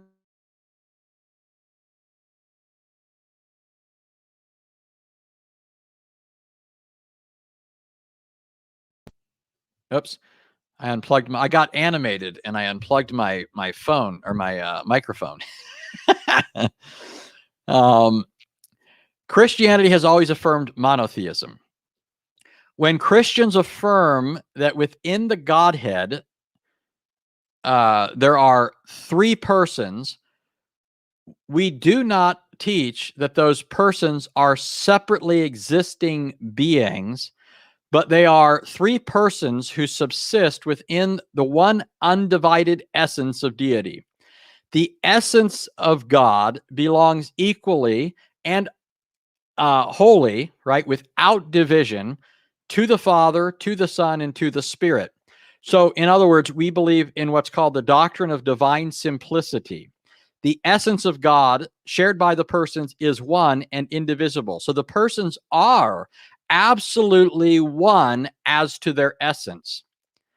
The distinction is not essential, but personal. It's the subsistence of the Son that is distinct from the Father, the subsistence of the Spirit that's distinct from Father and Son, not the essence. The essence is one, undivided, simple.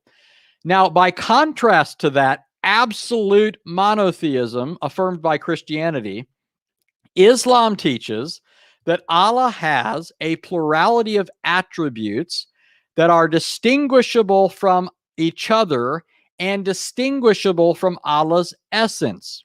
Okay, so you believe as a Muslim, if you're an Orthodox Sunni Muslim, that Allah has a plurality of subsisting attributes like the Quran, that is not Allah, nor is the Quran Allah's other attributes. So the Quran is an eternal attribute. It's Allah's speech. It's not Allah, and it's distinguishable from Allah's other attributes. That is not absolute monotheism. Okay, that is confused polytheism masquerading as monotheism. Okay, so I hope that helped. All right. Any other questions, folks, this evening? I do see that I had a super chat here. Oh, no, I didn't. That's Mr. Rambo 7's comment that I highlighted. All right. Any other questions before we close shop?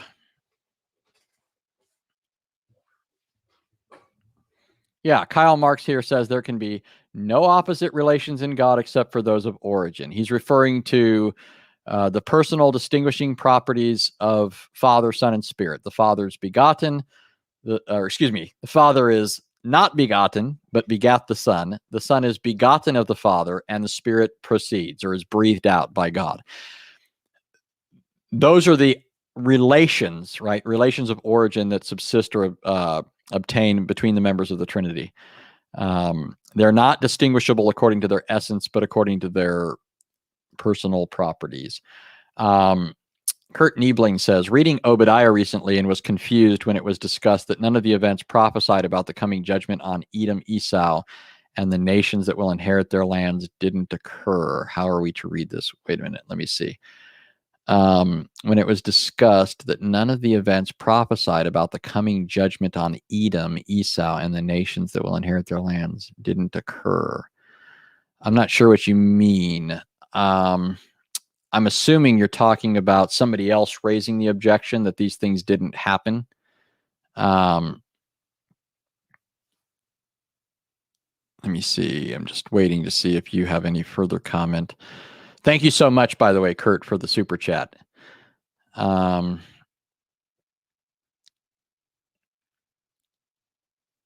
So little lady says, can I ask an off-topic question? Yes, you can ask an off-topic question. I'm just waiting for Kurt. Okay, so somebody raised the objection that none of those things occurred. I don't know what reason somebody would say that didn't occur. It did occur. I mean, where's Edom, right? So I might be missing the gist of that. Let me, I'd like to give you a way to contact me so you can maybe spell out the question more. This format's a bit limited, and I just want to be sure I know what the question is so I can answer it best. One thing to remember is, and a lot of people don't know this, but remember that Herod was an Edomite, right? And we're told that when Israel was destroyed, other nations. Oh, wait a minute. Oh, Timbo sliced this so they can give it. I guess maybe this is this a claim that's made by, did I miss the fact that it's a Hebrew Israelite thing? Did I show you guys my interaction with the Hebrew Israelites, by the way? I know that Vocab and Sam put it up.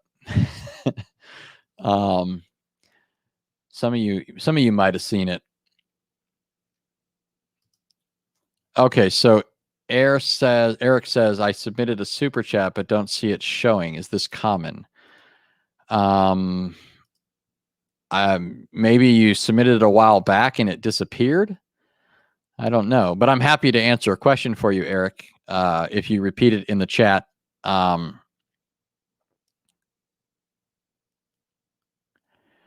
Nareen says, Dr. Ali mentioned many commentators and scholars who support his point. I don't know which point you're referring to.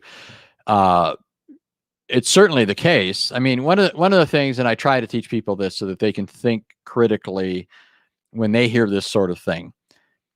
When you're in a debate, okay, it's not a matter of saying this scholar believes this scholar believes that. Anybody who's read the literature on these issues, and they should read what scholars say, right? Anybody who's read the literature knows that scholars disagree with each other, right? Scholars, just because they're scholars, aren't necessarily right. Hopefully they're well informed. Hopefully they know how to argue their case. But the fact is there's not uniformity among scholars. Usually when somebody says this scholar says this scholar says that, all they're doing is gerrymandering a canal beneath their own feet, right? They're digging a canal and they're saying, look, all this water flows straight to me. How remarkable. No, it's not remarkable. You've selected the people that agree with you. All that means for me in a debate is I could just as well put all those scholars over there with you that you're referring to and have this debate with them, not just with you, right? It's not true just because a scholar says something. What counts is the reasoning and the evidence, right? Is the reasoning cogent? Is the evidence truly factual? That's what's important. And so Shabir is used to just dropping names. Of course, you could find unbelieving scholars. You can even find some conservative scholars who don't have a better answer and give a bad one, right? But that's not interesting to me. What's interesting to me is the arguments and the evidence that can be presented for something. And so, for example, when my My wife just texted me. Sorry. In addition, or I'm trying to think of an example of something where he says scholars say this or scholars say that. He says, well, I'll give you an example. Shabir says, and I don't know if he said that in this recent debate, but he said it in one of our debates. He said scholars, no, he did say that scholars say that John's gospel went through several stages of editing. And in his mind, that means that it doesn't come to us as it originally was written, but was edited by a later redactor, and this happened several times. This idea primarily comes from a scholar named Raymond Brown. There are plenty of conservative scholars who reject this sort of thing. And even when you look at non-conservative scholars, those who argue for layers of redaction and so forth, they can't agree with each other on how many levels of redaction or what was redacted or what was not redacted. When you have that kind of confusion, okay, a lot of times what Muslims are doing is just drawing attention to the fact that some people are talking about redaction, right? But when they don't even agree among themselves, it's not obvious, even from their own perspective, that this is the case.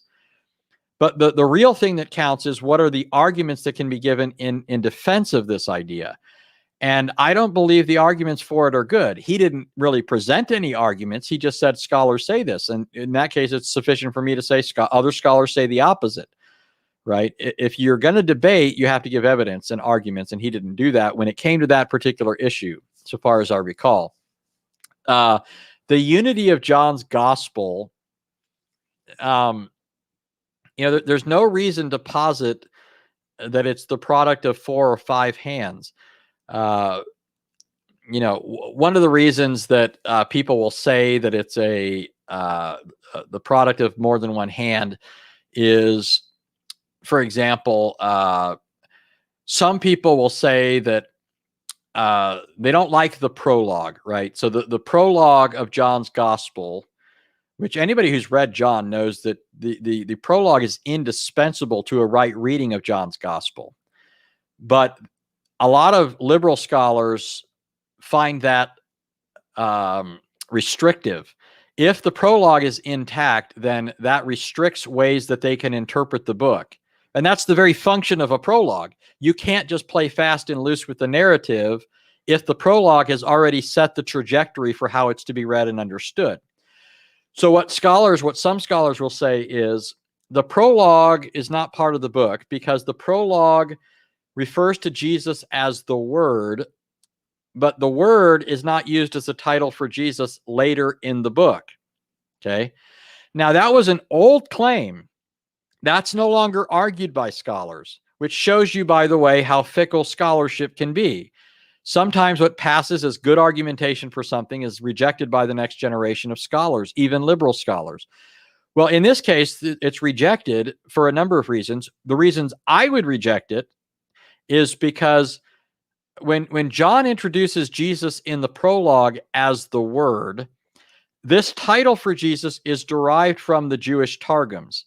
Okay, the Jewish Targums come to refer to God's the theophanies, divine theophanies, appearances of a divine person in the Old Testament. They use a title for him known as the Memra, which is Aramaic for word, right? In Greek, it's logos. So when John calls Jesus the Word, he's identifying him as the well-known Memra of Old Testament appearances. The one that the Jews called the Memra, the one that the Old Testament calls the messenger of the Lord, that divine person who appeared to Moses in the bush and several other times in the Old Testament. When you look at what John then goes on to say in the narrative, and you're familiar with the Old Testament and the Targums, you realize that John is ascribing to Jesus all the things that are said about the Memra in the Old Testament. For example, in the Targum on Isaiah, it says that in the Hebrew text, it says Isaiah saw the Lord, right, in his temple, high and lifted up. The train of his robe filled the temple, right? The angels were crying out, the Lord is holy, holy, holy. The whole earth is full of his glory. And then the Lord goes on to say, whom shall I send and who will go for us, right? When John quotes that chapter in John chapter 12, he says that Isaiah said these things because he saw Christ's glory and spoke about him. Okay, so John explicitly says that this passage in Isaiah 6 was a vision of the Lord. Isaiah saw Jesus. Okay, when you look at the Targums, it says Isaiah saw the word of the Lord, the Memra. Okay, so even though John doesn't use the title later in the narrative, he does identify Jesus as that one who in the Targums is referred to as the Word. I only gave you one example. There are numerous examples in John's gospel. And there's no question that John is citing the Targums, by the way. Okay, because some of the phrases that come up in John's writings are only found in the Targums. Okay, these were Jewish paraphrases of the Old Testament. I'll give you an example. In Revelation chapter 1, John refers to God as the one who is and who was and who is to come. You won't find that title in the Old Testament. This was the Targumic way of rendering the phrase, I am who I am, okay? Or simply the I am sayings of the Old Testament. In Deuteronomy 32:39, for example, it uses that phrase for God in place of the phrase I am. That comes right out of the Targums. And moreover, Deuteronomy 32:39 is attributed to the Memra. He's the one who says he is and was and is to come. Okay, so when Shabir says that scholars say this, number one, in some cases, scholars said this for reasons that are now rejected. Number two, scholars, even those that are liberal, critical scholars, don't agree on the details of this, which shows that it's far from a certain even view in their circles. Number three, the fact that certain scholars believe it is only as good as the evidence on which it's based. I'm not convinced by the evidence. Shabir didn't give the evidence, and I be happy to interact with his purported evidence, but he didn't give it, so I didn't really deal with it. All right, so I realized I told people that I would address their questions. Who was it? Eric said earlier. So I'm trying to find, I submitted a super chat. I'm just trying to find where Eric's question is now that I'm assuming he resubmitted it. Hold on, Eric. I'm looking for your question. Where is Eric's comment? I don't know. If somebody sees Eric's comment, can you post it for me? I saw where he said he sent a super chat and it didn't show up. So if you just submit the question again, you don't have to do another super chat. Just submit it and I'll try to answer it. All right. While I wait for that, let me go back to some of these other super chats. At least one I saw here. Sam says, did early Christians view Apocrypha as canonical? What's your view on long ending of Mark? When did Mariology become accepted by Catholics? Well, that's 3 questions. I'm just going to pick one because I think we'd be here all day talking about all of them. I'm going to pick the long ending of Mark because I've been thinking about this a bit. Now, what I'm going to give you here are things to think about. Okay. When it comes to textual issues, obviously the manuscripts that we have are very important, right?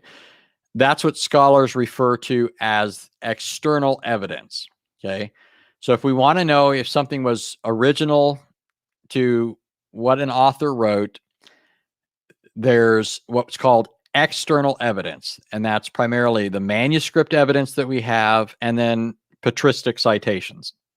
Okay, and patristic citations covers a broad range of things, what we find in the writings of the fathers as well as in lectionaries, stuff like that. So that's one set of considerations. Another set of considerations is what's known as internal evidence. And to me, internal evidence can be particularly powerful. And in fact, I would say it can in many ways override some of the external evidence, at least for me as a Christian, right? I'll give you an example. One of the contested passages among textual scholars is in Luke 23, when Jesus says, "Father, forgive them, for they don't know what they're doing." Right? Remember the what's going on here. Jesus is being crucified. He cries out, according to the majority text, but not according to the critical text. The majority text, it says he said, "Father, forgive them; they don't know what they're doing." Then it says that he cried out and he said, "Father, into your hands I commit my spirit." Okay, so you have these two things that I've just mentioned. Jesus on the cross, he's being killed, he's being executed for blasphemy. That's a third thing. He's being executed for blasphemy. He says, "Father, forgive them, for they don't know what they're doing." He says, "Father, into your hands I commit my spirit." Okay. This is all being recorded by Luke. If you go to the book of Acts, which is also written by Luke, okay, it's the second installment of what he wrote to Theophilus, you have something strikingly similar happening with Stephen. Okay. When Stephen is being killed, he's being killed for blasphemy, right? Because he looks up to heaven and he sees Jesus standing at the right hand of the Father, and he says this to the Jews, and they're livid now because Stephen's just identified Jesus as the Son of Man. And what does Stephen say? He says, "Lord, forgive them. They don't know what they're doing." Sounds like an echo of Jesus on the cross. Now, there's no textual problem here. Everybody acknowledges that that's there in Acts 7. Then Stephen says, "Lord Jesus, receive my spirit." So you have Stephen paralleling in the book of Acts, written by Luke, the very thing that you have Jesus saying in the majority text in Luke 23. Stephen's being killed for blasphemy. He says, "Father, forgive them," or he says, "Lord, forgive them." And he says, "Receive my spirit." It's all echoing what Jesus did. All that looks deliberate. And so to me, that weighs considerably on me when I think through the issue. We've got manuscript evidence for this reading, and internally it has good argumentation for it. And there's more that could be said on that. Well, why do I bring that up? Because this is the thing that I've been thinking about lately. You've all heard me talk about, you've all heard me talk about the new Exodus and how Mark is picking up on this, right? The Old Testament prophets teach that God is going to bring about a new Exodus. This Exodus is going to be greater than what happened in the past. It's not going to be a temporal deliverance from from bondage to an earthly king or foreign powers. Rather, this is going to be the redemptive event towards which all of history has been moving. God is going to bring about redemption. It's going to be spiritual redemption, redemption from sin, redemption from death, deliverance from Satan, and so forth. Mark picks up on all of this. And if you haven't heard the stuff that I've said along these lines, listen to my series on the new Exodus. Go back and listen to my Mark series. I bring it up time and again. That's what Mark is doing. He's making it clear at the very beginning of the book when he cites the new Exodus section from Isaiah, right, where Isaiah is prophesying the new Exodus. So when you move through Mark's gospel, now follow along here, Mark is clearly showing Jesus recapitulating Exodus-like events, right? In Mark chapter 4, the disciples are on the sea and the winds and the waves are crashing against the boat, threatening to wreck the boat and plunge the disciples into the sea, into the heart of the sea. But Jesus rebukes the wind, right? And it's calm. This language, it's not just that Jesus here delivers them from the sea like he delivered Israel. It's the language that it uses for that. In the Psalms, when it refers to God delivering Israel from the sea, it says he rebuked the sea and it was still, right? Mark 4 says he rebuked the sea and it was still. After Jesus delivers the disciples, his new Israel, his 12 disciples from the sea in Mark 4, when you go to Mark 5, Jesus then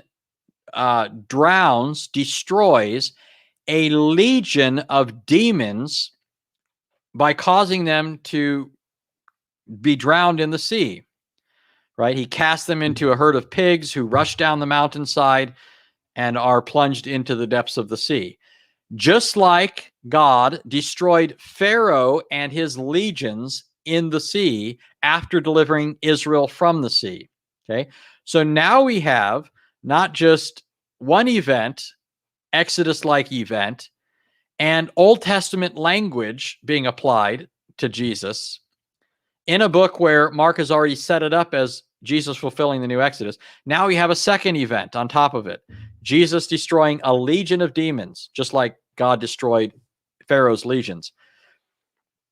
After the Lord Jesus does this, we're told in Mark chapter 6 that Jesus fed a multitude of Israelites in the wilderness. Okay. So now put it together. Sea deliverance, destruction of Israel's enemies, a multitude of Israelites being fed in the wilderness. What is this but Jesus recapitulating the events of the Exodus and doing not merely what Moses did in those events, but doing what God back of Moses, above Moses, did in those events, right? Rebuking the sea and so on and so forth. You have this happen again. Later in Mark chapter 6, you once again have Jesus delivering Israel from the sea. Okay. Then in Mark chapter 7, he delivers a girl from a demon, one of Satan's troops. Then in chapter 8, Jesus once again feeds a multitude of Israelites in the wilderness. It's like Mark is saying, hey, if you missed it the first time, don't miss it this time, right? And there's something more going on there. If you look at the first series of things I talked about, these all have primary reference to what Jesus is doing in Israel. These other occurrences are taking place among Gentiles in Gentile territory. And so this is intended to show us that he's coming to accomplish a new Exodus, not just for Israel, but for even the Gentiles. But what happens then after chapter 8? This is where it really gets, I love this particular part of it. After Jesus delivered them from the sea in chapter 6, delivered, saved, or destroyed one of Satan's troops in chapter 7, fed the multitudes in chapter 8. In chapter 9, Jesus takes the disciples up the mountain, right? Just like Moses, after he brought the people out of Egypt through the sea into the wilderness, brought them to Mount Sinai, right? And then went up the mountain. Jesus goes up the mountain. But what's especially significant here is that Jesus is not portrayed in Mark's gospel as a Moses-like figure. Rather, listen to the language, right? Moses and Elijah are both there, both of whom, by the way, saw God on Mount Sinai. God says in the presence of Moses and Elijah to the disciples, Peter, James, and John, he says about Jesus, listen to him. If you go back to Exodus 23 and 24, God said that to Moses already. Okay. In Exodus 23, God told Moses, I'm going to send my angel ahead of you, the angel of the Lord. And he says, do not rebel against him. He will not pardon your transgressions, since my name is in him. So this one has the power to withhold forgiveness. In Zechariah 3, we actually see him exercising the prerogative to forgive. And it's precisely because he bears in his own being the very name of God. That's why God in Exodus 24:1 says, it's God speaking in Exodus 24. He said to Moses, come up the mountain to the Lord. Notice, again, it's the Lord speaking. He doesn't say, come up the mountain to me. He said, come up the mountain to the Lord. Who? The one he just told Moses, listen to him. Okay, that's the exact language that's used in the Septuagint, by the way. Moses is told by God, listen to him. So when you have Jesus in the New Testament recapitulating Exodus-like events and then ascending Mount Sinai, and God saying once again in the presence of Moses, listen to him, and now also for the benefit of the disciples, what is this but identifying Jesus as the Lord of the Exodus? Okay. Now I know at this point you're thinking, he was supposed to be answering my question about Mark 16. So far, we've talked about Luke 23. We've talked about Acts chapter 7, internal, external evidence. Now we've talked about Jesus as the Lord of the Exodus. What does all this have to do with Mark 16? Well, what this establishes, what I've talked about, is that Jesus is in all these acts showing himself to be the Lord who had previously delivered Israel. These events are not themselves the new Exodus, okay? These events are simply identifying Jesus as the one who accomplished the Exodus. The new Exodus is what Jesus was about to do, okay? Following the transfiguration. Remember, in Luke's version of the transfiguration, the reason that Moses and Elijah appeared to Jesus was because they were having a conversation with him. Luke explicitly tells us what they were talking about. Luke tells us that they were talking about Jesus' coming departure. The word in Greek is exodus. They were talking to him about his coming exodus, okay? Not his exodus from, Egypt below.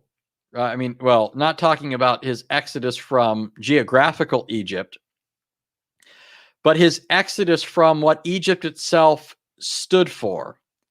What did Egypt stand for? Okay, Egypt was known throughout the ancient world as the land of the dead.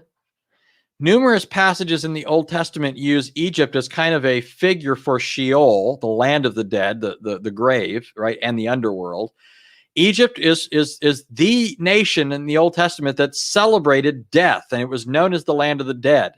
Right? That's why they were so practiced in embalming, right? Because death was to them a primary occupation. When the Old Testament talks about people leaving Egypt, you'll notice that it always talks about them going up from Egypt, right? It's always suggesting to you this idea that Egypt is a land of death, and leaving Egypt is itself like a resurrection from the dead, okay? Passing through the waters of the Red Sea was like passing through death into life. Okay. It was like, it was like a baptism unto new life, right? Just like Moses and his family, Noah and his family were saved, and the world was cleansed and they were brought through, saved, into a new world through the flood. And Peter uses this as an analogy to the baptism that we experience, right? The new life that's signified and sealed in baptism through, all of this is pictorial. It portrays new life. Israel passes out of the land of the dead through the waters of the sea and then is ultimately taken by God into the new Eden, right, to dwell with God. Well, all of this is a picture of what Jesus is going to do through his death. He's going to be deluged beneath the wrath of God. Jesus said in Mark 10, can you drink the cup that I'm going to drink? Can you be baptized with the baptism with which I'm going to be baptized? Okay. He's referring to his death. That's when Jesus is going to pass through the waters of death for his people and ultimately emerge alive on the other side. But what is he going to do when he passes through death? Ultimately, according to the Old Testament, he's going to ascend, not an earthly mountain. He's going to ascend into heaven itself. Okay, he's going to ascend into the heavenly Jerusalem with the blood of atonement, right? He's now fulfilled the whole Old Covenant system. He is the reality to which it all pointed.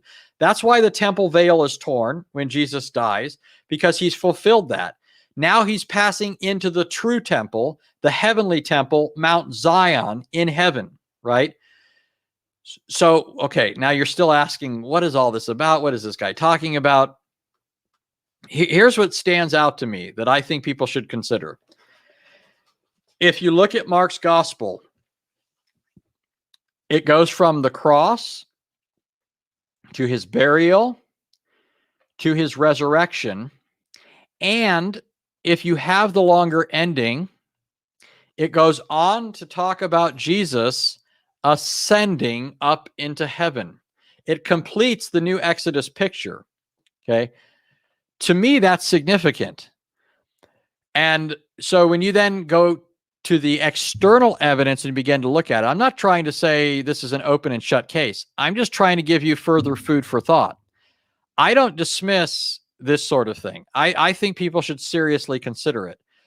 I don't just automatically accept the idea that if something is in the majority text, that it is the right reading. I do think we need to apply text critical principles here, but I do think that external evidence has to be seriously weighed in the process. And this is among those sorts of internal evidences that I think about when I look at this issue. The fact is, the ending of Mark's gospel doesn't present any theological problem. I know there are people that misuse it, right? There are people that misuse it to prove all sorts of things, like we should go out drinking poison and handling snakes. That's not what the passage is teaching.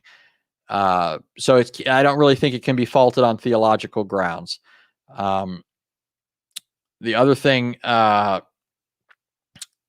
there are other considerations here. Again, I'm not deciding the matter for anybody. I'm simply adding a layer of consideration to the discussion. Okay.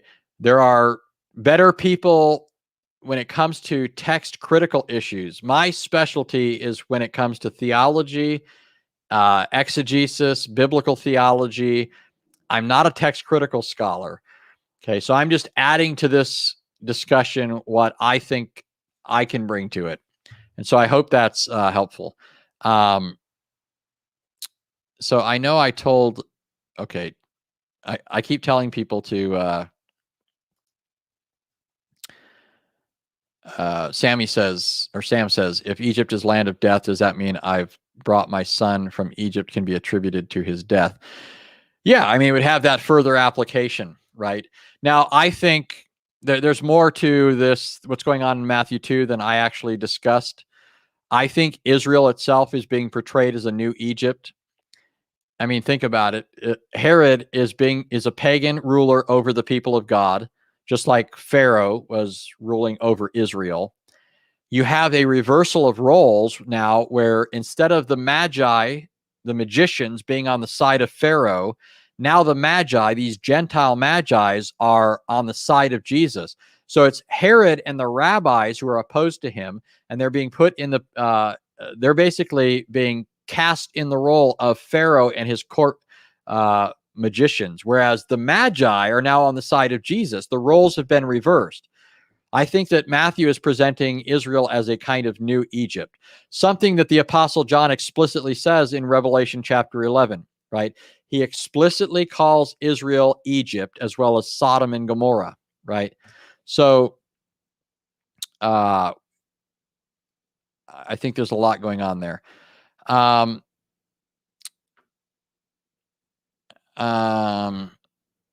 me see. I'm trying to see if I know I told people they could ask other questions and I just don't see the comments. So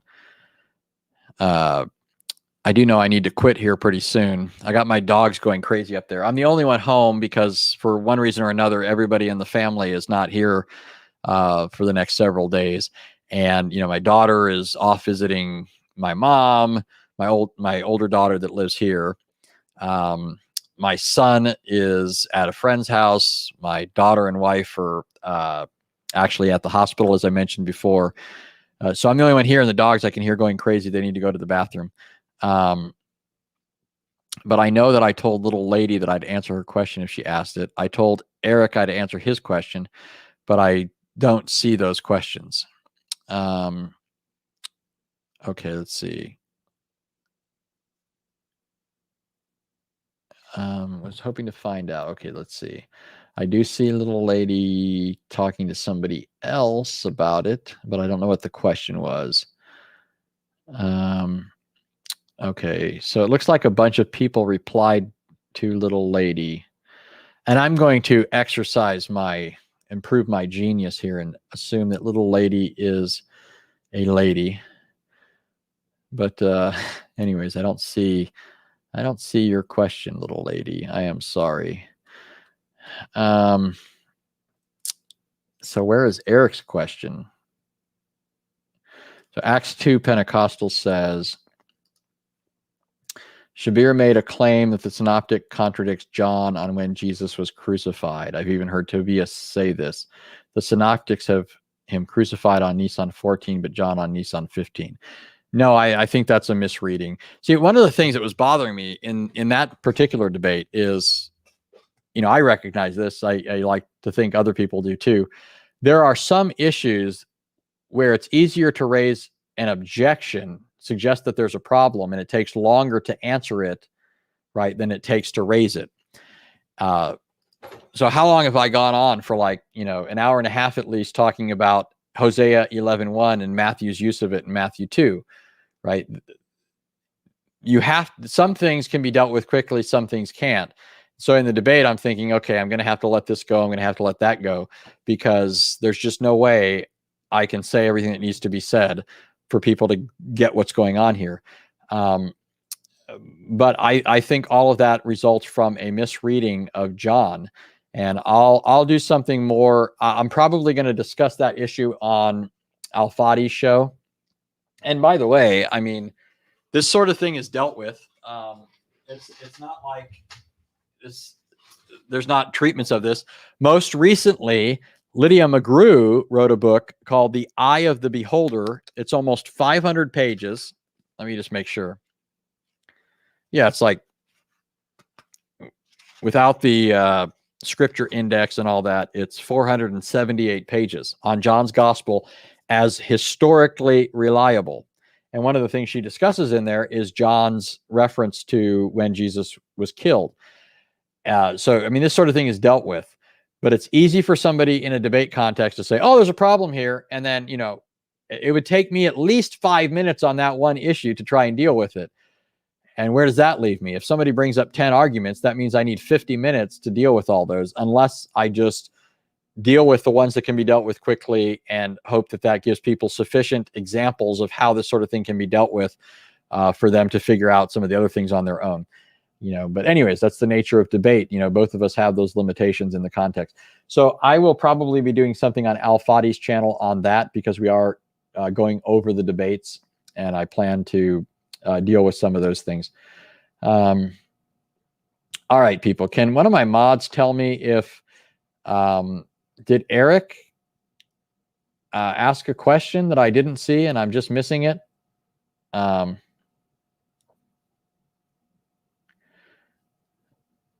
Yeah, talk about that sometime. I read it. It's great. Anthony Rogers, Liberating the Gospels from Literary Devices. Oh, yeah. Okay. So Slam says she's telling me to talk about this book sometime. Yeah, Lydia is top notch. I actually did a show once with her husband, Tim McGrew. Both of them are geniuses, and as I understand it, their children are too. But really sharp thinkers, and it's interesting to me, how you've got some of these scholars in the field who are too quick to just concede defeat on an issue. And here's this lady whose specialty has more to do with things like analytic philosophy and stuff like that. And yet she's just speaking so sensibly. Now her specialization is not irrelevant to, analytic philosophy is supposed to equip a person with how to think straight. And so when she brings those tools to bear on New Testament scholarship, even though she's not per se a New Testament scholar, she is bringing to bear tools that you wish every New Testament scholar had, but lamentably they don't. So she's a sharp thinker, and she applies that to issues of Johannine accuracy. So I really appreciate this book. So I'm guessing. So Slam says no, and I think she's talking to me, that there was no question from Eric. Yeah. All right. So if you all answered little lady, and if Nobody knows what Eric's question was. I just hate to think that he gave a super chat and I'm skipping over his question. All right. Well, I will end with this. Eric, if you asked a question, I am able after the broadcast to go back and look in the super chat log and see if a question was asked. And I always give my word to people that if the Lord sustains me, brings me back, then I will answer your question on the next broadcast. So I hope you all were blessed by this. Thank you all for coming. I hope you're all blessed, and I'll see you next time. And have a great Lord's Day tomorrow, by the way.